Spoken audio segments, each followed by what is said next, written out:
The Scholar Athlete Award is back for year number 34, and a former Marquette skier credits sports with learning lifelong skills.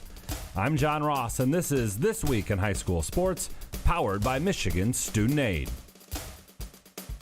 Applications are now being accepted for the MHSAA Scholar Athlete Award presented by Farm Bureau Insurance.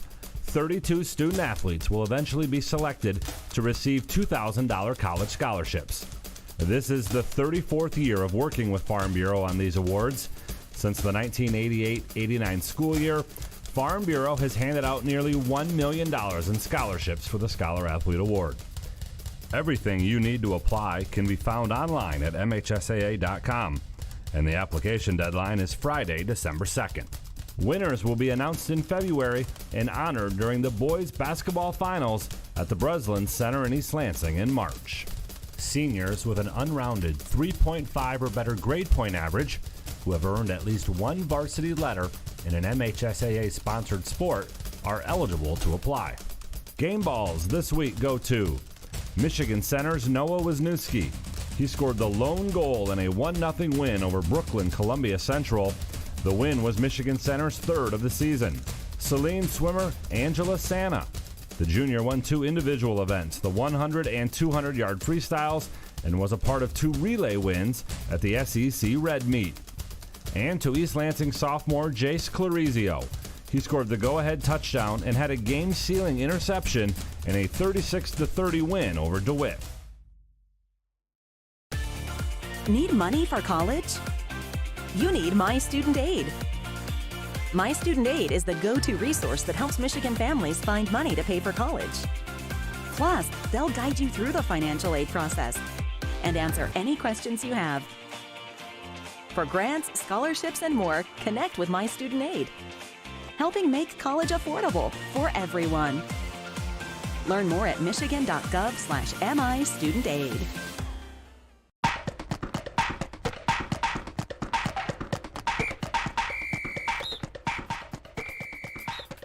Our weekly Be the Referee feature takes a look at the fine art of officiating with the MHSAA's Sam Davis. One of the biggest complaints people make about professional soccer is never knowing how much time is really left in the game. The clock counts up from 0, and the referee can add time at their discretion. But that's not the case in high school soccer. To start with, halves are 40 minutes, not 45. The clock starts at 40 and counts down. And when players are injured and the ball is not in play, the clock will stop, and then restart when action is ready to continue. In the last 5 minutes of the game, the clock stops for substitutions by the leading team. So a coach can't stall by sending in a new player. When the clock hits 0 and the buzzer sounds, the game is over. There's no guessing how much added time there is. The end of the game is the end of the game. Thanks, Sam. Now more than ever, we need officials. If you are interested, go to the MHSAA website now to register. On June 23, 1972, Title IX was signed into law. In the 50 years since, millions of girls have participated in an MHSAA-sponsored sport, and that number continues to grow every year. We've celebrated their numerous contributions and achievements in a variety of ways the past year, and will continue to do so leading up to the 25th Annual Women in Sports Leadership Conference in October. Today, we highlight Maddie Stern. Stern graduated from Marquette, where she is the latest in a long line of ski greats. She captured an individual title in the 2022 Division I Giant Slalom and finished 8th in the slalom. During her 4 years at Marquette, the Redettes won 2 team state titles and had a runner-up finish. We can't forget about the times of struggle and pain when a run doesn't go as planned due to a fall or other circumstance.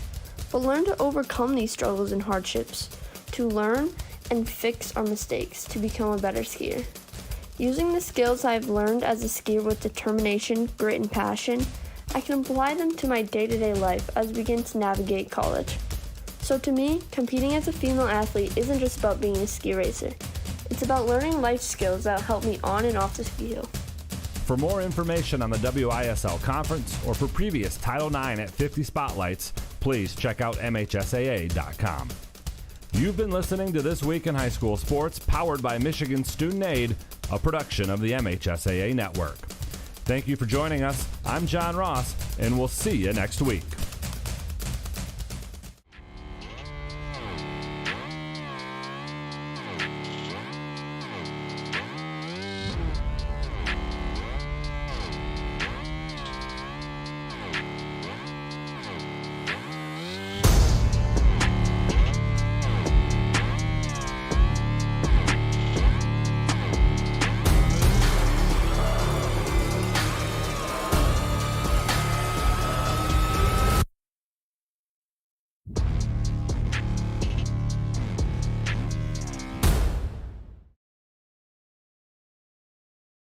All right, West Michigan Conference football fans, it's that time of the week again. It's the Friday Night Lights, and it's the North Grove Brewers Game of the Week. Here are your hosts, John Russell and Cal VanSingel. And good evening, everyone. John Russell along with Cal VanSingel here for CatchMark SportsNet. West Michigan Conference battle between the Hart Pirates and North Muskegon from Fred Jacks Memorial Field here in North Muskegon. North Muskegon comes in 2-0 in the conference. The Rivers Conference 3-1 overall. Their lone loss, week one loss to Muskegon Catholic Central in a hard-fought, tough loss for them, 24-22. Hart comes in here at 2-0. 1-0 in the conference, 3-1 overall. Their only loss, ironically enough, was their week number one to Fremont by the score of 22-8. So both of these teams, Cal, have ripped off 3 consecutive wins. Yeah, certainly are, John. I'll tell you what, how exciting it is to be back here at this field. Beautiful venue. There's some of the trees right across from us starting to change colors here. So really looking forward to this game here tonight.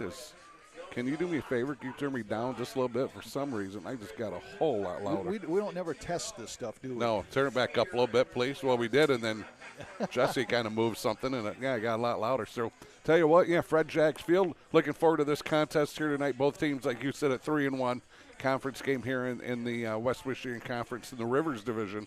You take a look at these two teams, Hart with 408 students, North Muskegon with 320, so 88 students more for Hart. So sure. A few, but not that many. It's something easily you can overcome. And right. A couple of veteran coaches here. Young Joe Tanis, his second trip being a head varsity coach, was at OV, now at Hart. Has his team, the Pirates, 3-1.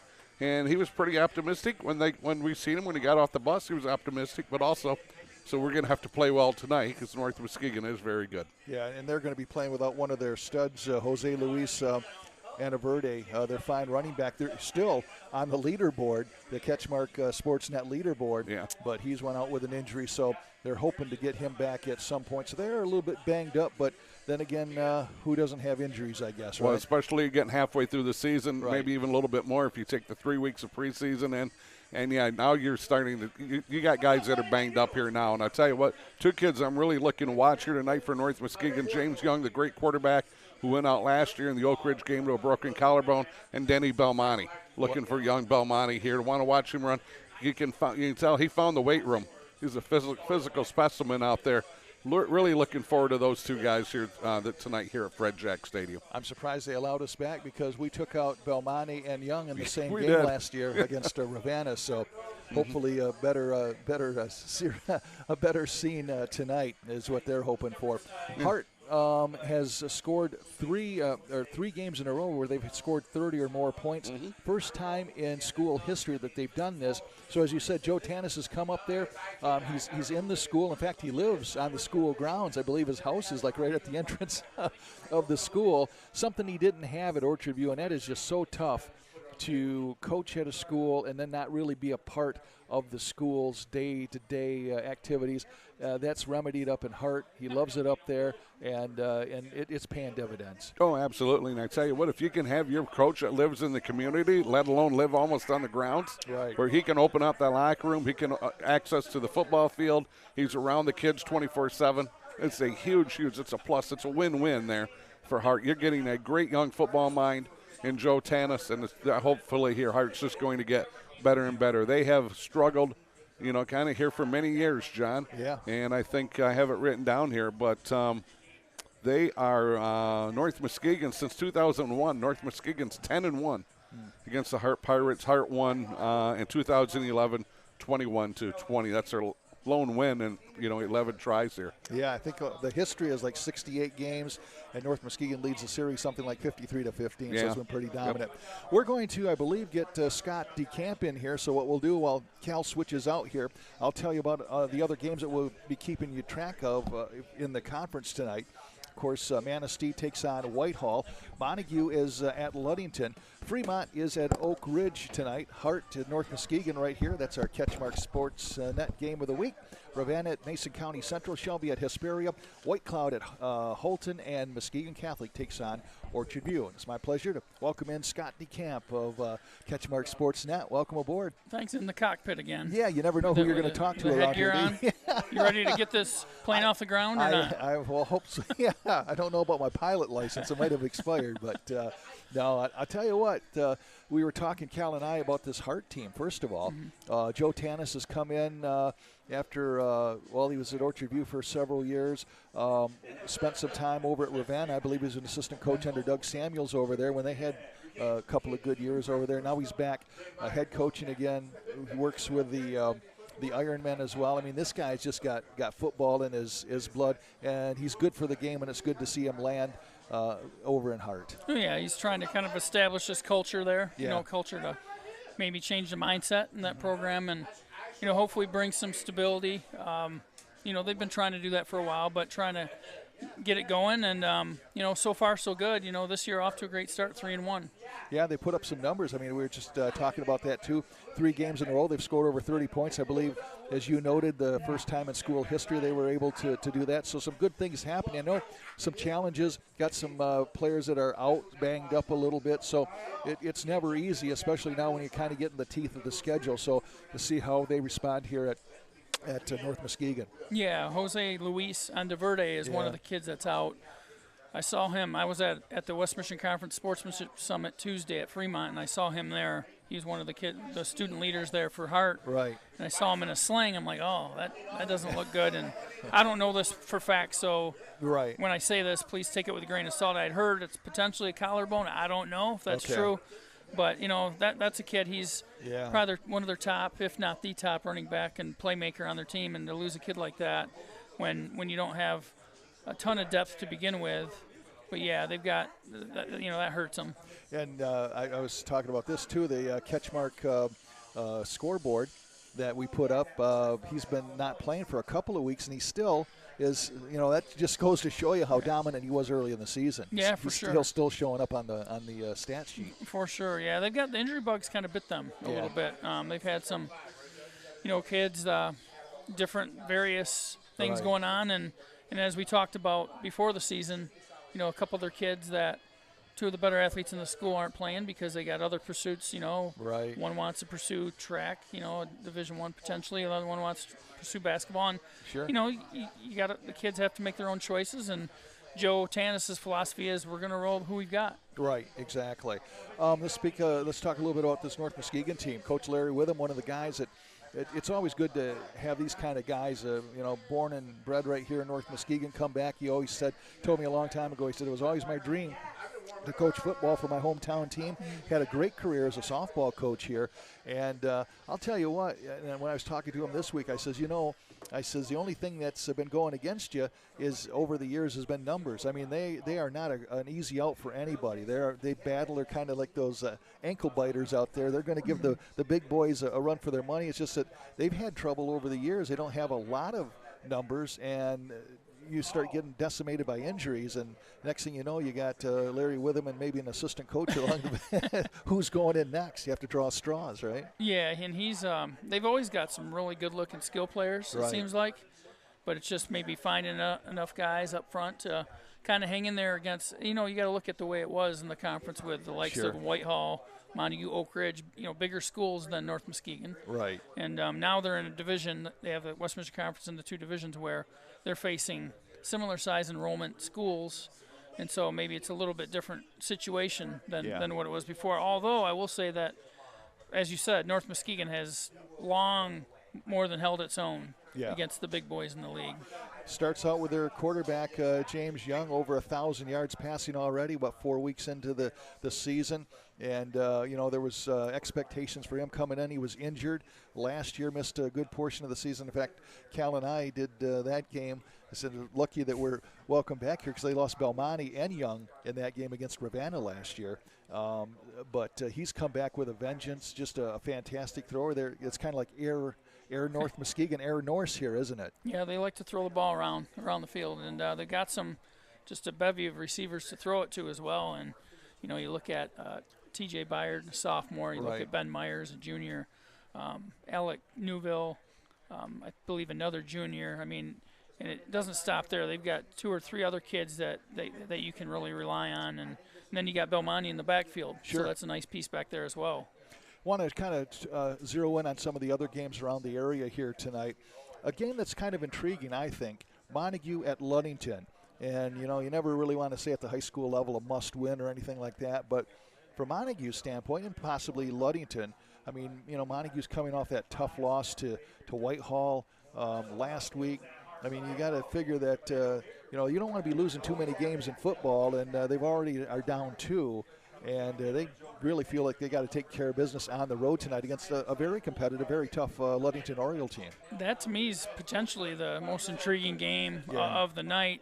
You know, one certainly right up there among all the league games going on tonight. And, you know, because to me, that's a toss-up game. Yeah. You know, with those 2 teams. And I think Ludington might argue with this, but it seems like Montague needs it a little more than Ludington might. But, again, you know, they both have different goals and plans, but if Montague drops it, they've still got North Muskegon next week. Yeah. They end with Oak Ridge. Yeah. They've still got some tough games out there yet. Yeah, they really do, and not to mention, you know this as well as I do. I mean, football is obviously a physical game, but boy, there's so much mental to it as well. And just, you know, okay, if you lose another one, how are you going to bounce back? You know what I mean? So that's the key for tonight. Is this bounce back for them? They certainly are hoping so. So we'll be watching that one and getting some updates on that as well. Whitehall Vikings. What can you were the one that kind of came out early and said, and we all kind of thought this, but with kind of held breath because you never knew when the injury bug was going to hit Whitehall.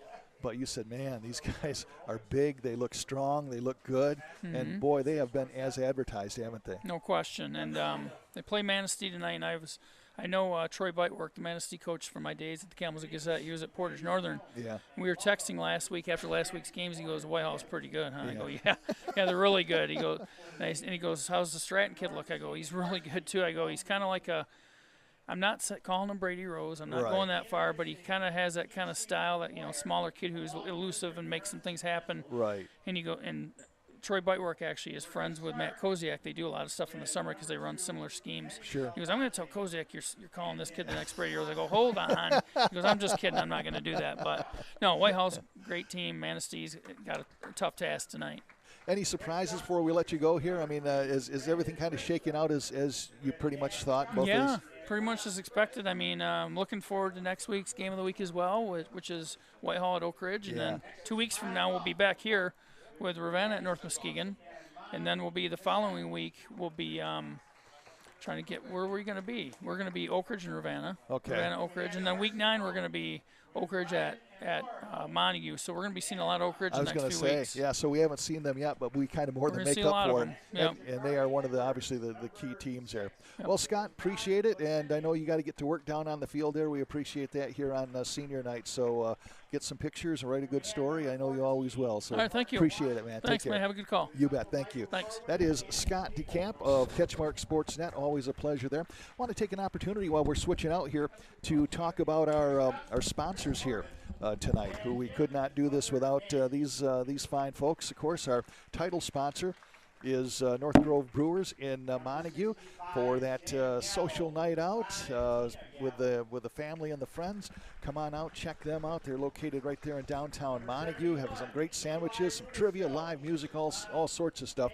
North Grove Brewers. Great sandwiches. Good stuff, yeah. Good stuff, Maynard. Other sponsors that we will hear from about tonight as well: Van Dyke Mortgage, Foundation Systems of Michigan, Durga Insurance Group as well, Green Ridge Realty, Chris Dykema and Sarah Reel. Want to thank those folks, everybody we've mentioned so far. Big Stone Therapies and Grieve Law, along with our good friend Dave Dusenberry, Coldwell Banker, and Scheid Heating, Cooling, and Plumbing. So, again, want to thank those fine folks for jumping on board with us this year, and we certainly hope that we can earn their trust here on CatchMark SportsNet. Yeah, certainly are looking forward to having them back with us again this week, and you're right. Hopefully they can trust us a little bit. Exactly. Well, this race, I was talking to Scott a little bit about it. Has everything kind of shaken out as much as you've expected so far, or any surprises? No. Yeah. Okay, what's your surprise? Fremont. You know, I was going to say that Fremont, too. yes. I Yeah, mean, that 3-1. Yeah. They have held their own. You know, they lost the game that we did with Ludington, but it was 7-0. And really, when you look back at that game, their special teams and defense and offense put them in a hole right away. So to have the defense just hold Ludington to 7 points, and Ludington is a pretty solid team. They got a lot of weapons with a Hackbart kid at quarterback, and of course Trey Forfinski at running back, and they shut those guys down. But you're absolutely right. Coach has went over there and has done a great job. A good young coach, and help me out. Hudson? Thank you. You're welcome. Jared Hudson. Another one of those guys that, we talked about Larry Witham here in North Muskegon, but Jared Hudson, another one of those Fremont guys, school guys, came back to kind of turn the fortunes around for the Fremont Packers. Yeah, played in 06, graduated in 06, played all 4 years, but graduated in 06, played for Dan Roan when they had a lot of success. So he learned a lot of things early on in his life about how to do things the right way, how to be, on and off the field, also like how to be physical. Sure. Dan's guys always played physical, still do. So he learned a lot of things. The wide open spread, wide open offense. We're going to throw it 65 times a game if we have to. Sure. So he learned a lot of stuff, and he's come back. He had after a short stint in Coopersville, he came back home, and right now at 3. Once again Fremont at 3-1, but they got to play the Blues yet. Yeah.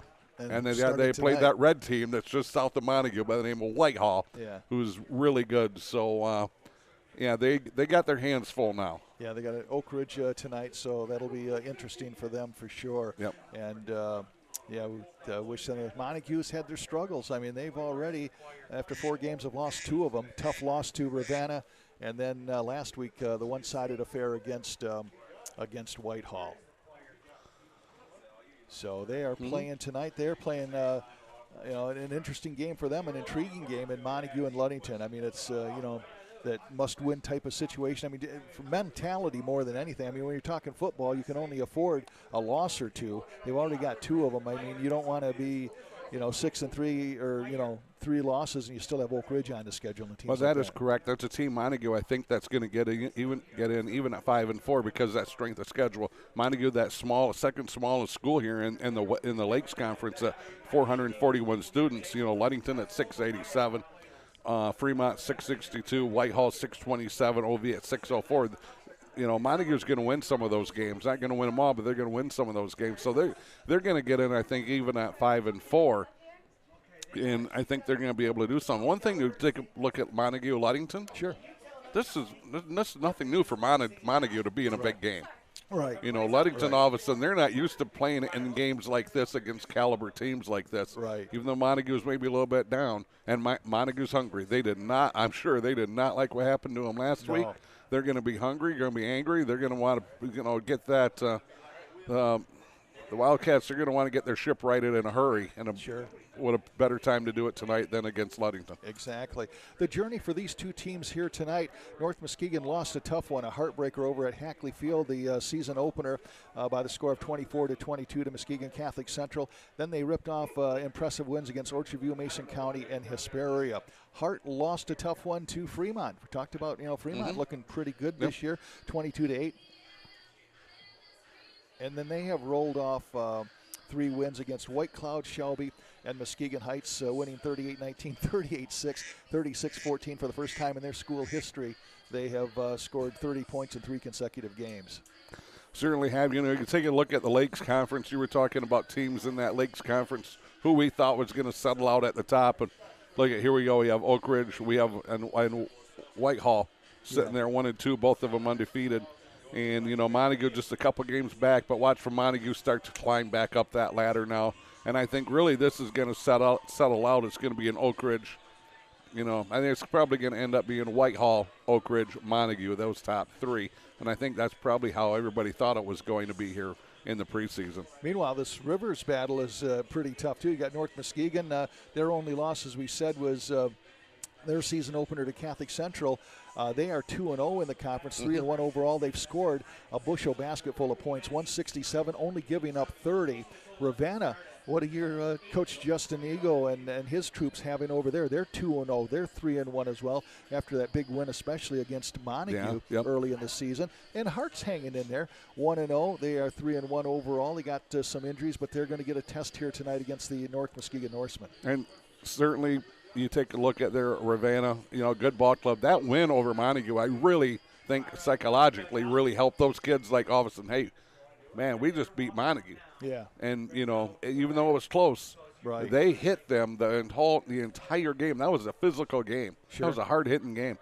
I think that gave Ravenna all of a sudden going, you know what, we can play with a lot of these different teams. We're a pretty good little ball club. Hunter Hogan, I tell you what, Kyle Stratton's amazing. Yeah. He's amazing. The kid is amazing. Well, Hunter Hogan does a heck of a lot of stuff, too. Right. And he's right behind him. I think that kid sells popcorn at halftime. Yeah. Hunter Hogan does everything for Ravenna. He gets hurt. Ravenna's going to be hurting. Yeah. But, Kyle Stratton, amazing young man, amazing athlete. Well, Hunter Hogan's right there with him. Exactly. And as we said, we will keep you updated. I know Arlene's ready to give us some updates. Usually we run into Mr. Hickman with a score or two, and I know you got your minions out there for Grant, and so we'll probably get some scores going on here. Officer JV, who's at the Nuevo Grant game tonight, sent me the picture of himself. All right, a selfie. The selfie, sending out a selfie. Yeah, we got Larry Mansfield. He's going to be with Fremont and Oak Ridge, so we're going to get scores from him. Rick Hickman, Arlene. We're going to have it working here tonight. Cody Liverance, who's going to be our halftime guest. We won't be getting scores from him because we're here. Right, and it's looking forward to talking to Cody at halftime. Yes, we tennis coach here, and boy, he's got a really feel-good story to tell us about as well. Looks like we're going to get set for our national anthem, so we'll take the camera off us and take it down to the field for the national anthem here at Fred Jacks Memorial Field.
And the North Muskegon Choir, great a cappella rendition of the national anthem. Fabulous job.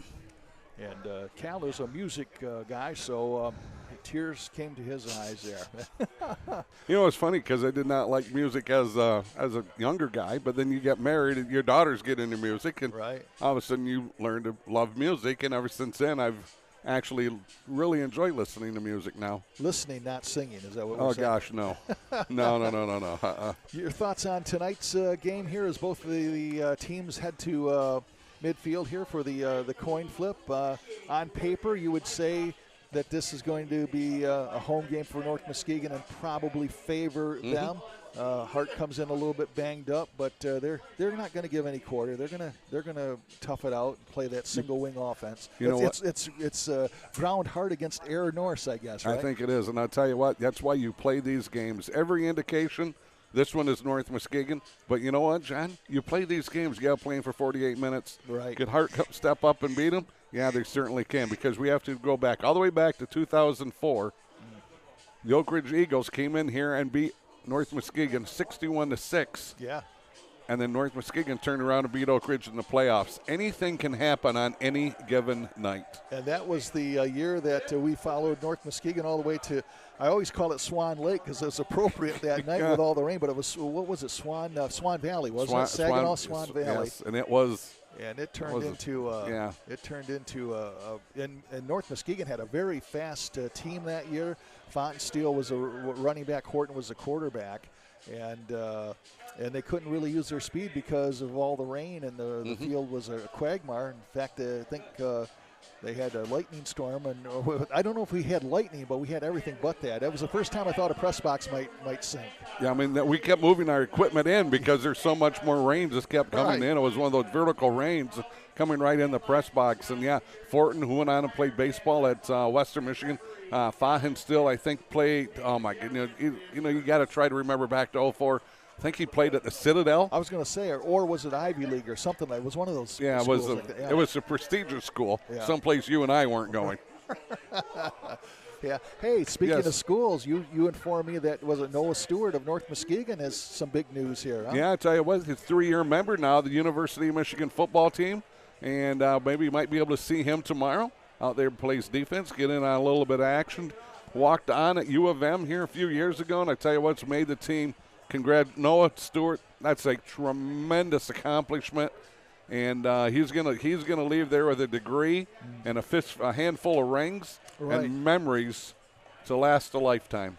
All right, it's going to be North Muskegon kicking off to Hart, and if you can help me out with the binocs there, who have they got back deep for the Hart Pirates? Is that number 10?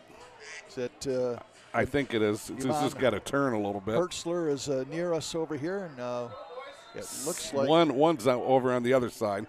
Number 1, that'd be Hunter At the Chaffee. far side. I think this is 10. It is 10. And the kickoff's going towards Chaffee, and he has it back at his 5-yard line. Comes up across the 10 to the 15. He's got a little bit of a seam there, and he fights his way out to the 30-yard line or nearabouts there. So it'll be 1st and 10 for Hart right around their 30, just underway here at Fred Jacks Memorial Field in North Muskegon. Newville makes the stop defensively here for the North Muskegon Norsemen. Single wing offense for Joe Tanis's Hart Pirates. One of my favorite formations to call. You just never, when it's run right, you have no idea who has the ball. They sometimes do the direct snap to any one of any players. That was a Menominee that had it for years, right? Yes. It was really old-time football. And as far as I know, they still run that, but I'm not 100% certain on it. Last I knew, they were still running it. It is a ball control type offense. The thing is, though, if you find yourself down, it's not necessarily a fast strike offense. So, although Swihart, their quarterback, Trenton, he's a fine passer as well, so he can toss it. And we have a flag already, and it looks like it's a delay of game to start the. That's not the way you want to start the game. You didn't. I'm sure that Joe Tanis did not say, "Hey guys, I got a plan here.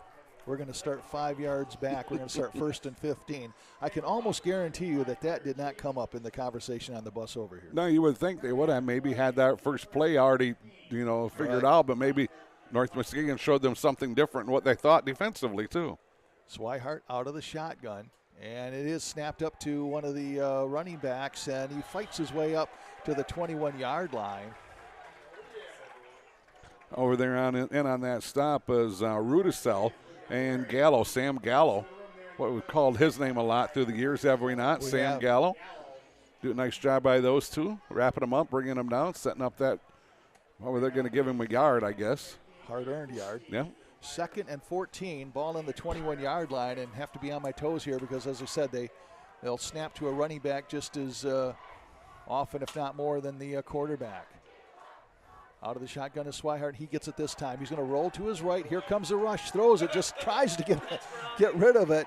And North Muskegon wants a flag, and they'll get it. Boy, finally. Intentional grounding. But that came in awful late. This certainly is going to be an intentional grounding. Now, he just got rid of it. There was no one there. He was that, or he had somebody coming after him. I think it was number 65. Gallo was on his horse. I think he was the one trying to run him down from behind. So it's going to be intentional grounding. That'll be loss of down. Mm-hmm. So it's going to be 3rd down now and 19 yards to go. So things have not gotten off to a good start for the Hart Pirates, to say the least. Tell you what, if they can hold Hart here and North Muskegon gets a decent punt, they could be starting here in Hart's end of the field already. Right. All right. 3rd and 19. Not a situation that is drawn up for a single wing team. Unless you can run it like Orchard View did with Shillito. Yeah, they didn't run the single wing. That was a wing T. And if you have Jonathan Larson as a quarterback. Right. Out of the shotgun again is Swihart, and it's going to be snapped 30. over to Trace Tate. And Tate tries to get around the corner, and he is met and hauled down at the 15. So not much at all in a punting situation for the Hart Pirates with 11:11 left here in this first quarter. Myers out there in Newville. Thought I seen a 65. I did see a 65. That's Gallo again. In on that stop. 3 of those guys there. So punting situation here for Hart. Gallo, I believe, has 3 sacks on the season, one of the sacks leaders in the league, 25.5 tackles, if memory serves. And if it does, it'll be a miracle. Number 12 right out here in front of us. Thank you. You're welcome. That is going to be Alec Newville. And he's right around midfield, so you would figure that North Muskegon is going to be excellent field position. Guillermo Ortega, soccer player, fine soccer players, had a 3-goal hat trick a couple of times this season on the soccer field. Kicks this one, and it is going to be fielded by Newell at the 45. He's down to the 40. Ooh, he takes a hit as he gets it down to about the 37-yard line or so. 1st and 10, North Muskegon already in Hart territory with 10:28 left in this first quarter. Connor Edwards, it looks like they're leading the charge here for the Hart Pirates. This drive is going to start at the 10:28 mark. Kudos to our CatchMark crew. Billy Mann is turning the knobs, our producer. Got Jesse King up there with the graphics. Mac Tarquette with the camera and telling us what to do and how often. Trent up on the roof as well. Actually, the whole gang is up on the roof, but Trent with the camera from the roof, and then Scott DeCamp, our halftime guest along the sidelines. Want to welcome in Officer JV listening tonight. Listening and working. Tell you what, the guy's busy. Multitasks. Yes, he is. Got a score, too. Sophomore Young fires over here right side to Belmonte. Belmonte takes it at the 30. He's got some running room at the 25, cuts back, and is going to be pushed out of bounds. But not until he gets, I believe, a first down, or at least he's in that neighborhood. The lovely Arlene Russell reporting Union 7, Mona Shores nothing first quarter. Okay. So Union probably got the ball and got right down the field and scored. Don't look now. Union's got a good ball club this year. They really do. Yeah, they're not the Grand Rapids Union of a few years ago. No, they're not. And you think maybe Hart might want to cover Belmonte because he was out there wide open. Nobody was with him. 1st and 10, ball at the 23 of Hart.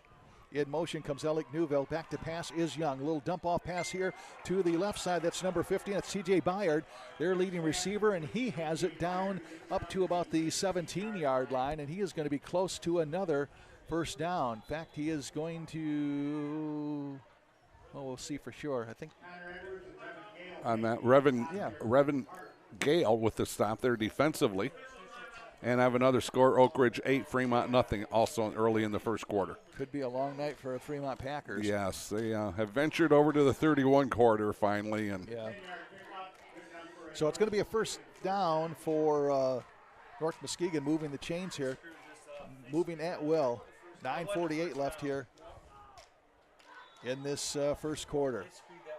Kind of took a while for the officials to get the ball set and everything. Yeah. Something was going on. Well, they had the chain kind of tangled around one another there. Oh, is that what it was? Markers, okay. Yeah. Young out of the shotgun, and he is going to hand off to Belmonte. Belmonte breaks the tackle. He's down to the 10, down to the 5, 4-3, touchdown for Belmonte. That is going to be a 17-yard touchdown run for Denny Belmonte, the senior. 215 yards coming in, 7.6 yards per carry, and now he's got 4 touchdowns on the season, and North Muskegon made it look easy, Cal. Certainly did. I'll tell you what, not even a minute off the clock on that drive. 9:30 left here in this first quarter, 6-0. And North Muskegon will be trying the extra point. Looks like Jack Earn, the senior kicker, putting his foot into it for North Muskegon, out of the hold of number 4, Kyle Huff. Oh, the Nuevo Lions already up on the Grant Tigers, 14-0. Uh-oh, what's happening to your Tigers there, Cal? They're going to have a rough season. Like the new coach, he's doing well, but it's going to be a rough season.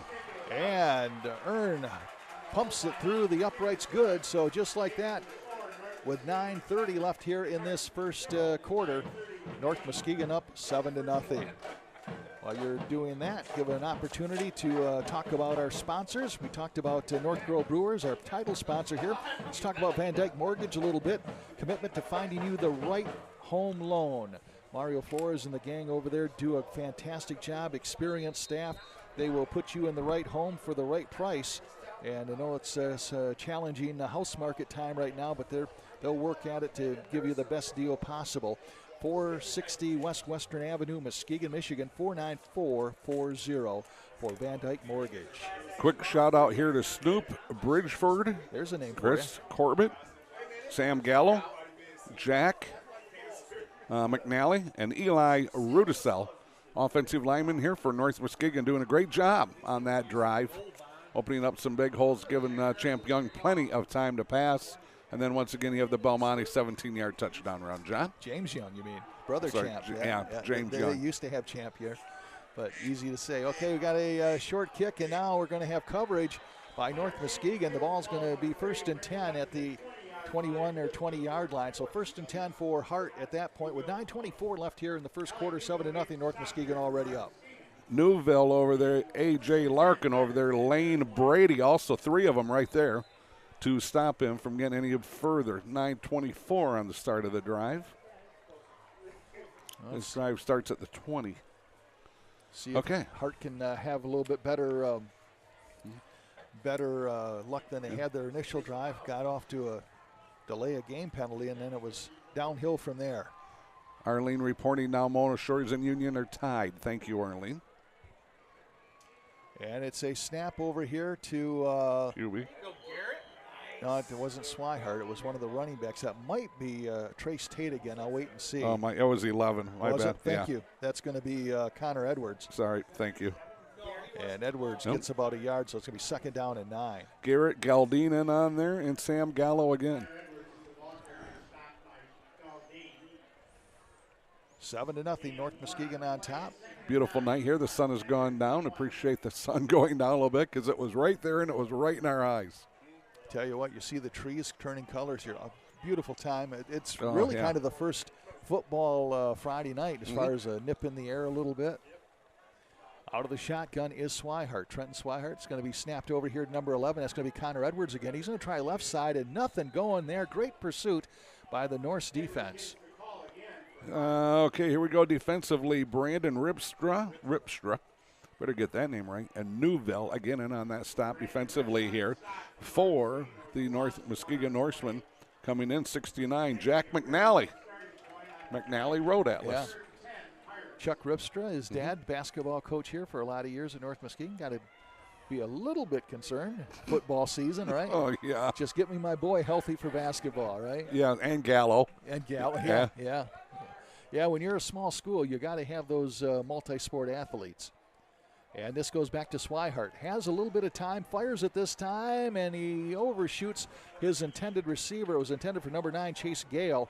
And that's going to fall incomplete. It's going to be 2nd and 10 from the 20 with 7:50 left in the first quarter. Jakari Edwards right there running stride for stride with him defensively. Nice defense there by Edwards. 7:50 left to go first quarter. North Muskegon already on the board with a Belmonte touchdown run of 17 yards. The Norsemen 7-0 over Hart here. A beautiful Friday night at Fred Jacks Field, North Muskegon. John? Interesting game here tonight from the simple fact that if you look at the competition outside of Catholic Central for North Muskegon, you played Orchard View, Mason County, and Hesperia. I would say teams that aren't going to be that strong, so you kind of want to find out what you have. Absolutely. And on the other end of the ledger, Hart could say the same thing. And there's going to be a quick kick, and that is going to go absolutely nowhere.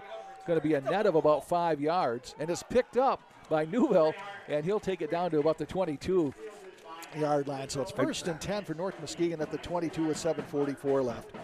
But as I was saying there, I mean, Hart, outside of their loss to Fremont, who is, having a, building their program back and having a decent year. I mean, they play White Cloud, they played Shelby, and Muskegon Heights. So you have, some teams that have had their struggles. So this is really their first maybe major test against a team that you figure is going to do something this year. That is correct. Strength of schedule, now they're into the heart of it now. Right. Heart is. No pun intended. Well, come on, I tried to slide that one by you. 7:44 left here in this first quarter. He jumped all over that. North Muskegon already in the red zone. Young back to pass, fires over here right side, and it is caught by a wide open Jakari Edwards, and Jakari gets it down to about the 12-yard line. I tell you what, nice open field tackle right there. by number 88. That's Revan Gale. That's a second tackle on the evening. That was a nice tackle. Went down low, wrapped him up. That was pretty. Yeah. Nice tackle there by Revan Gale. You notice we can't be on this end. Yeah. We're back No, on this right. end. Oh, you know what? I gave the wrong man the catch there. That was Carson Mote. Carson Mote on the carry or in the catch over there. Okay, we'll forgive you. Second down and 1 for North Muskegon. Young out of the shotgun.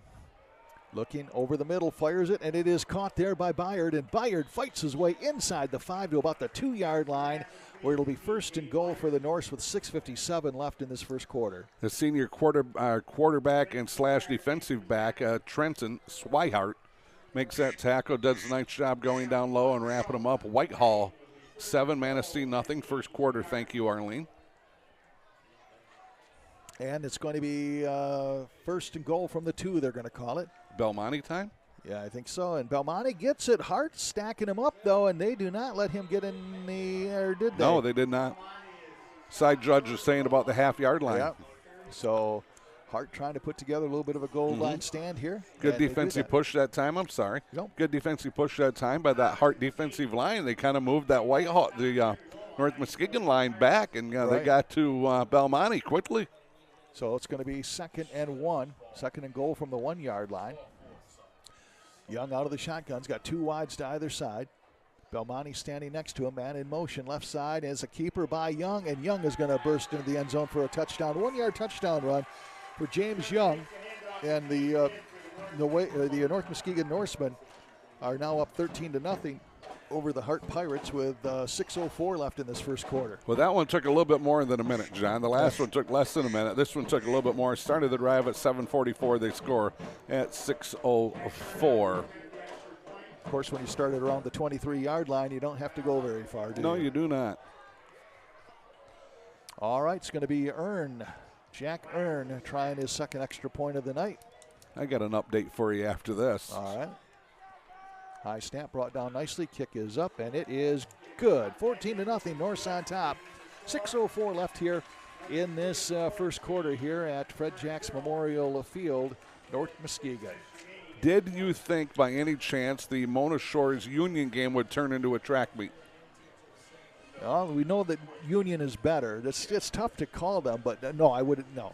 How about 14 all? Both Really? teams 14 apiece, and probably halfway through the first quarter, 28 points already on the board. Oh, my goodness. I think they got, I think the quarterback's name for Union is Thompson. Remember, we saw him as just a freshman against Reese Puffer, and Coach Fellows was very high on him, says, this young man's he's going to be integral in our rebirth here, and he certainly has been that. And now he's a senior. So this has been all North Muskegon so far. See if Hart can get something going. Earn will be kicking off for North Muskegon. I got to believe Hart has negative yardage so far in this game. Nice kick. Going to go over left side, and it is fielded over there. Up to the 20, 25, and he is hit maybe to the 27-yard line. And 7 and 12, that's Larkin over there and Newville in on those stops defensively. Doing a good job by those two guys. So we have 5:59 left to go here first quarter. North Muskegon 14 and the visiting team, the Hart Pirates 0. Fan club? See what Hart can do now. It has not been very much so far. They are down 14-0, and we've played less than. Well, we haven't played 5 minutes of the first quarter yet. Single wing offense. Snap is going to go back to Swihart. He hands off, and boy, the running back loses his footing there, and it's going to be that's going to be number 30. That would be Trace Tate. Yeah, he just cut, and he cut hard, and feet went out from underneath him. Going to lose 2, so it's going to be second down and 12. Boy, playing without not trying to say that one man is a team, but when you lose a force like Jose Luis Anaverde, who was their leading rusher, that's tough when you're trying to get some athletes out there, and they've come a long way, but it's tough to do. Handoff or a snap, direct snap back up the middle, and this is probably going to be it's going to be Trace Tate again. And Tate's going to move it up to the original, well, not quite the original line of scrimmage. It's going to be 3rd down and 11 with 5 minutes left. Rudisell in on that stop again defensively. I've already called his name a couple times tonight. He's off to a good start. This North Muskegon defense, really, they're all off to a good start. They are playing lights out here so far, and I don't think with all the penalties, I don't think Hart maybe has even I don't think they're in the positive yardage yet. No. They've had some big penalties that have really hurt them. They really have. Swihart calling out the signals. It remains to be seen if he actually gets the ball as he'll direct snap to other men. Swihart has it. Back to pass. Fires it. He's got a man over here, and it's going to lead him just a little bit too far. Intended for Hertzler. A-man Hertzler. And it's going to be incomplete, and it's going to be 4th down now and 11. I tell you what, he had Ben Myers right there running stride for stride, but he had a guy open in the middle of the field there for a little bit. He just missed him. And that would have been a good pass and a catch. That might have been gone for 6. So 4th down in a punting situation. Looks like number 3, that's going to be Guillermo Ortega. He handles all their kicking duties, and why not? He might be the superstar of the team right now. Yeah. Great soccer player. So he says, just get me inside the 50 and I'll give it a shot, guys. Yeah. 3 consecutive punts here. Boy, y'all come, and he gets it off. Hits at midfield, takes a nice bounce for Hart. And it's going to go all the way down to about the 36-yard line, 1st and 10. So finally, Hart has North Muskegon back in their own end of the field. That has not happened very often. Well, their first 2 drives, they started out at the Hart 37 and the Hart 22. Yeah. This one, they're going to start out their own 36, it looks like. So 2 possessions here, 2 touchdowns for North Muskegon, but they do have to go a little bit further this time, John. 14-0, North Muskegon with the lead here. They were on 2 for 2. And I get to see more of this one because the drive is starting. Yeah. John has me in the corner again tonight, right where I belong. Just like a mushroom in the dark. Ooh, movement by Hart, but they get back. Young, back to pass. Looks to his left, rolls that way now. Right in front of you. And his receiver releases, and it is a catch there by number 32. It's Drew Bartos, and Bartos has it down inside Hart territory at the 40-yard line. Bartos, it was going to be a little screen pass, and then Bartos was able to get past his defender. His defender had to come up to try to tackle Young, and then Young seen him coming. He knew that seen Swihart coming, knew that his receiver was running wide open. A well-designed play right there. So a big 1st down for North Muskegon. 3:59 left here. First quarter. Oh, boy. The game's been all North Muskegon. Zeeland West 20, Muskegon nothing, first quarter. Well, here we go again. Here we go again. Shillito's team, right? Yes. And there's a handoff. This is Denny Belmonte. Kicks it out right side, but good contain by Pirates defense there for a short gain. Going to be 2nd down and about 9. Tice and Thomas. Tyson Thomas kind of sounds like a law firm, does it not? It does. Other games tonight. Manistee at Whitehall, Montague at Ludington, Fremont at Oak Ridge, Ravenna at Muskegon. I wrote MCC, Mason County Central, Shelby at Hesperia, Catholic at Orchard View, and White Cloud at Holton. Bayard lined up, stacked to the right side with Huff. That looks like they're stacked to the left side, I should say. They got 2 receivers stacked to the right side. Back to pass is Young. All kinds of time. Now he's going to roll to his left, and he's going to take it himself. He's down to the 35, down to the 30, steps out of bounds at about the 28-yard line, 27-yard line. He'll be shy of a 1st down. Oh, no, hang on. Oh, He's going to have the 1st down, yep. Yeah, Young doing a good job there. He's seen Reverend Gale coming down the line of scrimmage, and he probably remembered what happened last year. When you're a little bit late getting out of bounds, you get hit really hard sometimes from one of the blue teams, and he got set sail. He really got set sailing. Yeah. He got clobbered on that sideline, broke his collarbone. He was out the rest of the year. I think he learned that I'm going to get out of bounds and get out of bounds in a hurry, and not lollygag over here. 1st and 10. 14-0, handoff Belmonte. He's got a hold down to the 20, 15, 10, 5, and he's taken down at about the 2-yard line. 1st and goal. And, boy, here's North Muskegon knocking on the door again. Nice run there by Denny Belmonte. Yeah, I tell you what, 26 yards on that run, and I was I had lost sight of it. I was starting to write it down. Was it Belmonte or was it Ben Myers? Belmonte. Okay. It was Ben, Ben Myers, yep. okay. All right. Thank you. You're used to just seeing Belmonte back there by himself. And now this is Belmonte. So Belmonte's in for the 2-yard touchdown run. He says, "Thank you, Mr. Myers." Yeah, you do the work, I'll get the glory. Right. 20-0. North Muskegon with 2:36 left here in this first quarter. Started the drive. It started at 4:18. Scored 2:36. They started out 1st and 10 on their own 36. This is Earn going to try the extra point. 2 for 2, and does he make it 3 for 3? He does. 21-0. North Muskegon on top with 2:36 left here in this first quarter.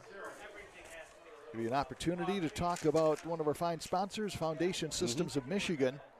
Foundation Systems of Michigan for all your business waterproofing, or basement I should say, waterproofing, crawl space, foundation repair needs. FSM with exceptional service. With less than exceptional service is not acceptable. There you go. There's a tongue tie. Fought my way into that one. Located at 5985 Clay Avenue, Wyoming, Michigan. That is FSM, Foundation Systems of Michigan. Take a look here at North Muskegon. They've played 636 football games so far in their career history. Thank you. 384 wins, 245 losses, and 7 ties. They are 11-20 in the playoffs. Reese Puffer 8, Wyoming nothing first quarter. Thank you, Arlene. All right. Kick is all the way back to the 5-yard line. Taken up across the 25-30. Look out here. Oh, up to the 40 before the ball carrier is hauled down, trying to see who that was way over there. I can tell you it's A.J. Larkin on the stop. And it looks like it was Jerry Wiegers on the return there. So nice return for him. Great return by him. Good blocking up front by those guys. Tell you what, did a nice job, and he got it all the way out here to the 40. Talking about good blocking, let's talk about that offensive line here quickly from North Muskegon, the unsung heroes. Bridgeford, Corbett, Gallo, McNally, and Rudisell. They are dominating so far in this game. All Hart with their best field position of the evening. Swihart at quarterback, but that means very little because he may not be getting the snap. With his single wing, nope, he's not going to get it. It's going to get over here left side to number 11. That's Connor Edwards, and Edwards is hauled down for another loss. Can I just get paid every time I say Sam Gallo? Because if I do, I'm going to be rich by the end of the night. Sam Gallo fighting off a block, getting in there, wrapping him up, bringing him down. That's a great solo tackle by Gallo. Great play by Sam out there. Man, that's just how you do it. Great Wrap stats. him up, bring him down. Great stats, not only a tackle, but tackle for loss. Yes, about a 5-yarder, was it not? Second down and 15, all the way back to the 35. Oak Ridge scores again. Thank you, Larry. Mansfield, 14-0. 8:50 left to go second quarter. All right. Arlene and Larry both got that one covered. We appreciate that. Hand off a little reverse counter play here to number 10. That is going to be Hertzler. And Hertzler is not going to gain very much. Gallows over there again. Rudisell, I think I see number 4, Kyle Huff. You know what? I believe I had a little trouble with finding the numbers here. I believe the kickoff return might have been Hertzler, so I want to give him some credit. Was way over on the other side. Yeah. That's my excuse, and I'm sticking to it. Yeah. Third down and 16 now. Ball at the 34, 1:13 left in this first quarter, and 21-0 North Muskegon on top. Yeah, fourth possession here for the Hart Pirates, and they've punted every time and just have, I don't think they don't even have a first down yet, do they? No. Swihart out of the shotgun. And it's going to be a snap to Swihart. Swihart is feeling the heat. Dump off pass, and it is caught by Hertzler. And Hertzler is going to be far short of the first down, but a good positive yardage. If they didn't have so far to have to go, it would have been probably a first down. It gets out where they're going to mark him down. Mark him out of bounds at about the 43-yard line. Alec Newville, junior defensive back, doing a nice job wrapping him up, bringing him down.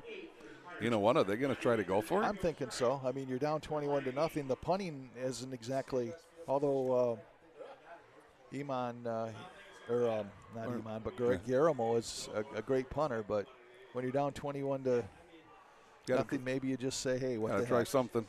Or you can go hard count, try to get it 5 yards closer. Possibility. Sets up a 4th and 2, 4th and 3. It's got to be 4th and 7 from the 43, 46 seconds left here in this first quarter. Back to Swihart. Swihart fires it, and it is going to be a pass interference.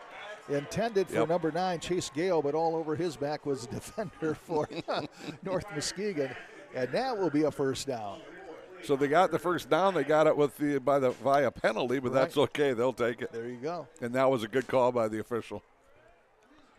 They all count the same in the scorebook, right? Yes, they do. And I tell you what, they are across midfield for the first time tonight. So good to see that. You don't ever want to see, somebody asked me today, you got a prediction? I said, yeah, probably North Muskegon. I said, I hope it's 28-24. I've been saying that all day. Right. Just make it 28-24 and, somebody wins this thing in the last minute. Well, that means that Hart's going to be playing some shutdown defense here at 21-0. Yeah, that's right. Fruitport 14, Coopersville nothing. Speaking of Fruitport, spoke with Mike Teeter today. Yeah. They're probably their greatest high school player ever to come out of there. Played in University of Michigan, NFL. Played for Great Houston chat and with several him. teams, yeah. All right, Swihart out of the shotgun, 1st and 10. Ball is at the 42-yard line of North Muskegon. And first guy goes through the middle. That's probably going to be Trace Tate. Nope, it's going to be number 25 with the ball. That is going to be Austin Martinez. Well, Drew Bartos met him and was rather rude to him, John. Yeah. He picked him right off the ground and spun him right around like a helicopter. The sophomore, Bartos, in there doing a nice job wrapping him up, bringing him down. Solo tackle for Drew. 2nd down and about 6 to go for a first.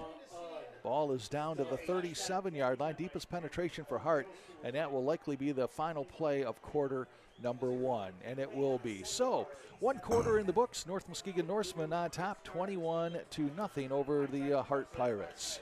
Fruitport 14, Coopersville nothing, Puffer 8, Wyoming nothing. Zeeland West 20, Muskegon nothing in the first quarter. My goodness. That's just sent shock waves. Yeah.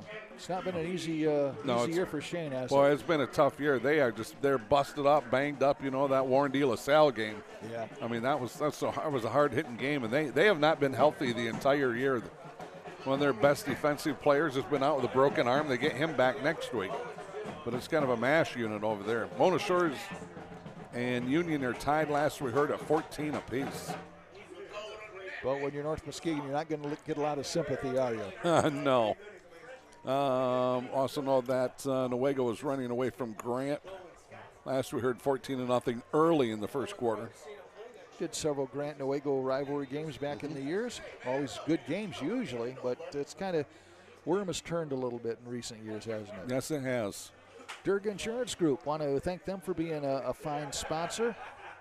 They look at success through a different lens. They make sure that they put you first. Relationships with their clients, very, very important to those folks as well. It should be, and they do a great job. Located at 1535 Far Road, Norton Shores. Phone number 744-9106, area code 231. And let's see if Hart can cap this. And it's a direct snap over to Hertzler, and Hertzler fights his way to the 20-yard line or the 30-yard line, excuse me, but that will be enough for another Hart first down, by far their best drive of the night. Yeah, Denny Belmonte over there, also Alec Newville, and they're making the stop. So another first down. This one they earned on their own without a penalty, so good for them. Picking up a little bit momentum here. A little bit of Mo going their way. Yeah, a couple of lot easier if I'd have just said that, right? That's okay. Going to have Cody Liverance, one of our favorite people, up here at halftime. Great tennis coach here. He's had a lot of success. Kind of rebuilding year a little bit tennis-wise, but a great story that we want to tell you about at halftime here. And I'll tell you what, that senior, the boys team is slowly getting better, but he's got another loaded girls team coming back. Yeah. And this is a handoff up the middle. Breaking free is number 11, and that is going to be Connor Edwards, and that's his best gain. And all of a sudden, that line for Hart opening up some holes there against the Norse as he fights his way down inside the 25 to go up to 23. Yeah, Larkin and Rudisell in there making that stop. Take a look here at that offensive line here for Hart. Manuel Vasquez, Zane Thomas, Ivan Lara, Jason Collins Carruthers, and Will Miller at the center. Those guys starting to figure out this defense here from North Muskegon and doing a good job. Wide out right side, tight end lined up on the left side. Swihart, and in the backfield standing next to him is Connor Edwards. So either Edwards or Swihart will get the direct snap here. It's going to go to Edwards. Edwards has nowhere to go as he is hauled down for no gain. In fact, he's going to lose maybe 1.5 yards or 2 yards. Well, let me guess. Sam Gallo. What a game, huh? What a game for him in number 71. That's Rudisell. Those two doing a nice job. Getting in there, wrapping them up, bringing them down, blowing that play up. Well, they're two big boys right up the middle. And they are not small young men. No. 3rd down and 4 for North Muskegon, or I'm sorry, for Hart, with 9:42 left here in this first half. Kent City 14, Lakeview 0. Thank you, Arlene. We have not Kent heard City from Rick. having a good year, aren't they? Yeah, I think they're undefeated so far. New coach this year. Mm-hmm. Out of the shotgun is Swihart, man in motion. Swihart has it, back to pass. Fires it over the middle, and it's going to be too high for his intended receiver, intended for Chase Gale. Nice coverage there. He kind of threw it into triple coverage there by North Muskegon. Newell was out there, as well as Jakari Edwards, and I think Ben Myers was also out there. Thank you. Kind of in that corner where I can't see. Yeah. So it's going to be 4th down and 5, ball at the 25. That's 42 yards if you try a field goal. Probably. You're down 21. Yeah. Probably Ortega might be able to give it a run for its money, though, but yeah. They're going to go for it now, 4th down and 5. Big play here for Hart, trailing 21 to nothing. They're almost playing defense while they're playing offense. Yeah, absolutely. At least North Muskegon doesn't have the ball. Oh, got the hard count. Might have gotten North Muskegon to move. And it did. So good cadence there by Trenton Swihart. Okay. Once again, okay, I already read that. Kent City 14, Lakeview nothing, Fruitport 14, Coopersville nothing, Puffer 8, Wyoming nothing, Zeeland West still 20 zip on Muskegon. Fruitport's had some wild games this year. Yes, they have. Week 2, was it? It was like they were up by 30, wasn't it? Something I think like that. Yeah. Was that like 52-48 maybe or something? Swihart back to pass. He's feeling the heat. Fires it. Just picked off. It's going to be picked off by Huff, I believe. Number 4. Yep, and Huff will have it across the 20 to about the 23. So a great drive for Hart goes to a turnover. I'll tell you what, again, I didn't quite see who was chasing Swihart, but Swihart was under duress, and got to credit, even though Kyle Huff got the interception, you got to credit that pass rush. Absolutely, because he was going to get – you got to almost guess it's Gallo with the night that he's having. Yeah. And not sure, I'm just guessing that's who it was, but whoever it was hot on his heels. He was going to make him pay if he threw it. All right, North Muskegon will have the ball 1st and 10 at the 22-yard line. Coming up on 9 minutes left here in this first half. It's been all North Muskegon. They're up 21-0. Ben Myers comes in motion from left to right. And it's going to be a handoff up the middle here. I believe that's going to be Belmonte. It is. Belmonte is not going to go anywhere. See if Hart got up near the face mask. I tell you what, he did a lot of dancing, did he not? Yeah. Trying to juke, trying to get something going offensively. Did a lot of running to not gain anything, right? Yeah, how about Hart Pirate? That defense right there doing a great job of corralling Belmonte, not letting him break free. Belmonte's got a couple big runs already in this game. He had a 17-yard touchdown run earlier. So everybody knows about Belmonte, knows he's a great running back. So got a key on him and keep him corralled, and the Hart Pirate defense did a great job doing that. 2nd and 10, man in motion. Number 14, that's Jordan Washington. Handoff again up the middle of Belmonte, and Belmonte, boy, finding the going rough up the middle. He's going to fall forward to the 25, where it's going to be 3rd down and long, 3rd down and about 7 yards to go for a first, it looks like. I think that's Austin Martinez in on that stop defensively.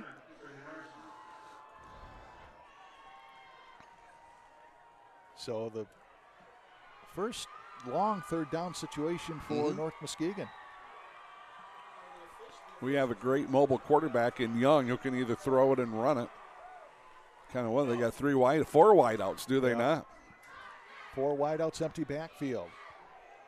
Young now maybe changing up the play. Young looking over the middle, finds his man. That is Moat. Carson Moat has the first down across the 35 to the 37-yard line. Little give and go, a little hitch pattern there. And Moat hauls it in. 7:28 left here in the first half. Over there in that stop, Swihart's over there. Edwards is over there. And then also number 25, Martinez. All 3 of those guys doing a good job getting in there, wrapping them up, bringing them down. Arlene reporting Ravenna 7, Mason County 0 in the second quarter. That score is a little bit closer than what I thought it would be. And lower than I thought it was going to be. Yeah, I agree. All right, Young now, after the first down, 1st and 10 at the 37-yard line. Back to pass, looks to his left, fires it. He's got a man, and it is caught by Byard. And Byard breaks a tackle, and he is going to be gone. That is going to be a 63? Yes, thank you. 63-yard pass from Young to T.J. Byard, their leading receiver. And, man, it does not take North Muskegon long to strike. 27-0, 7:02 left in this first half. Yeah, just a little bit, almost 2 minutes. Started the drive at 9:01. They scored 7:02. So many weapons for this North Muskegon team. Yeah, and I tell you what, it all starts up front with that big offensive line, opening up big holes and giving Young plenty of time to throw. This is going to be Earn trying his 3rd extra point of the night. How about 4th? Or 4th, I'm sorry. Yeah, he's hit 3 of them. So he's 4 for 4. So it's now 28-0. North Muskegon with 7:02 left in this first half.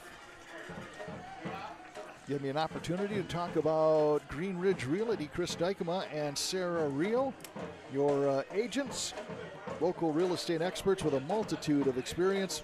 And they have local roots here, so they know the area. And they are very community focused. Located at 323 East Colby in Whitehall.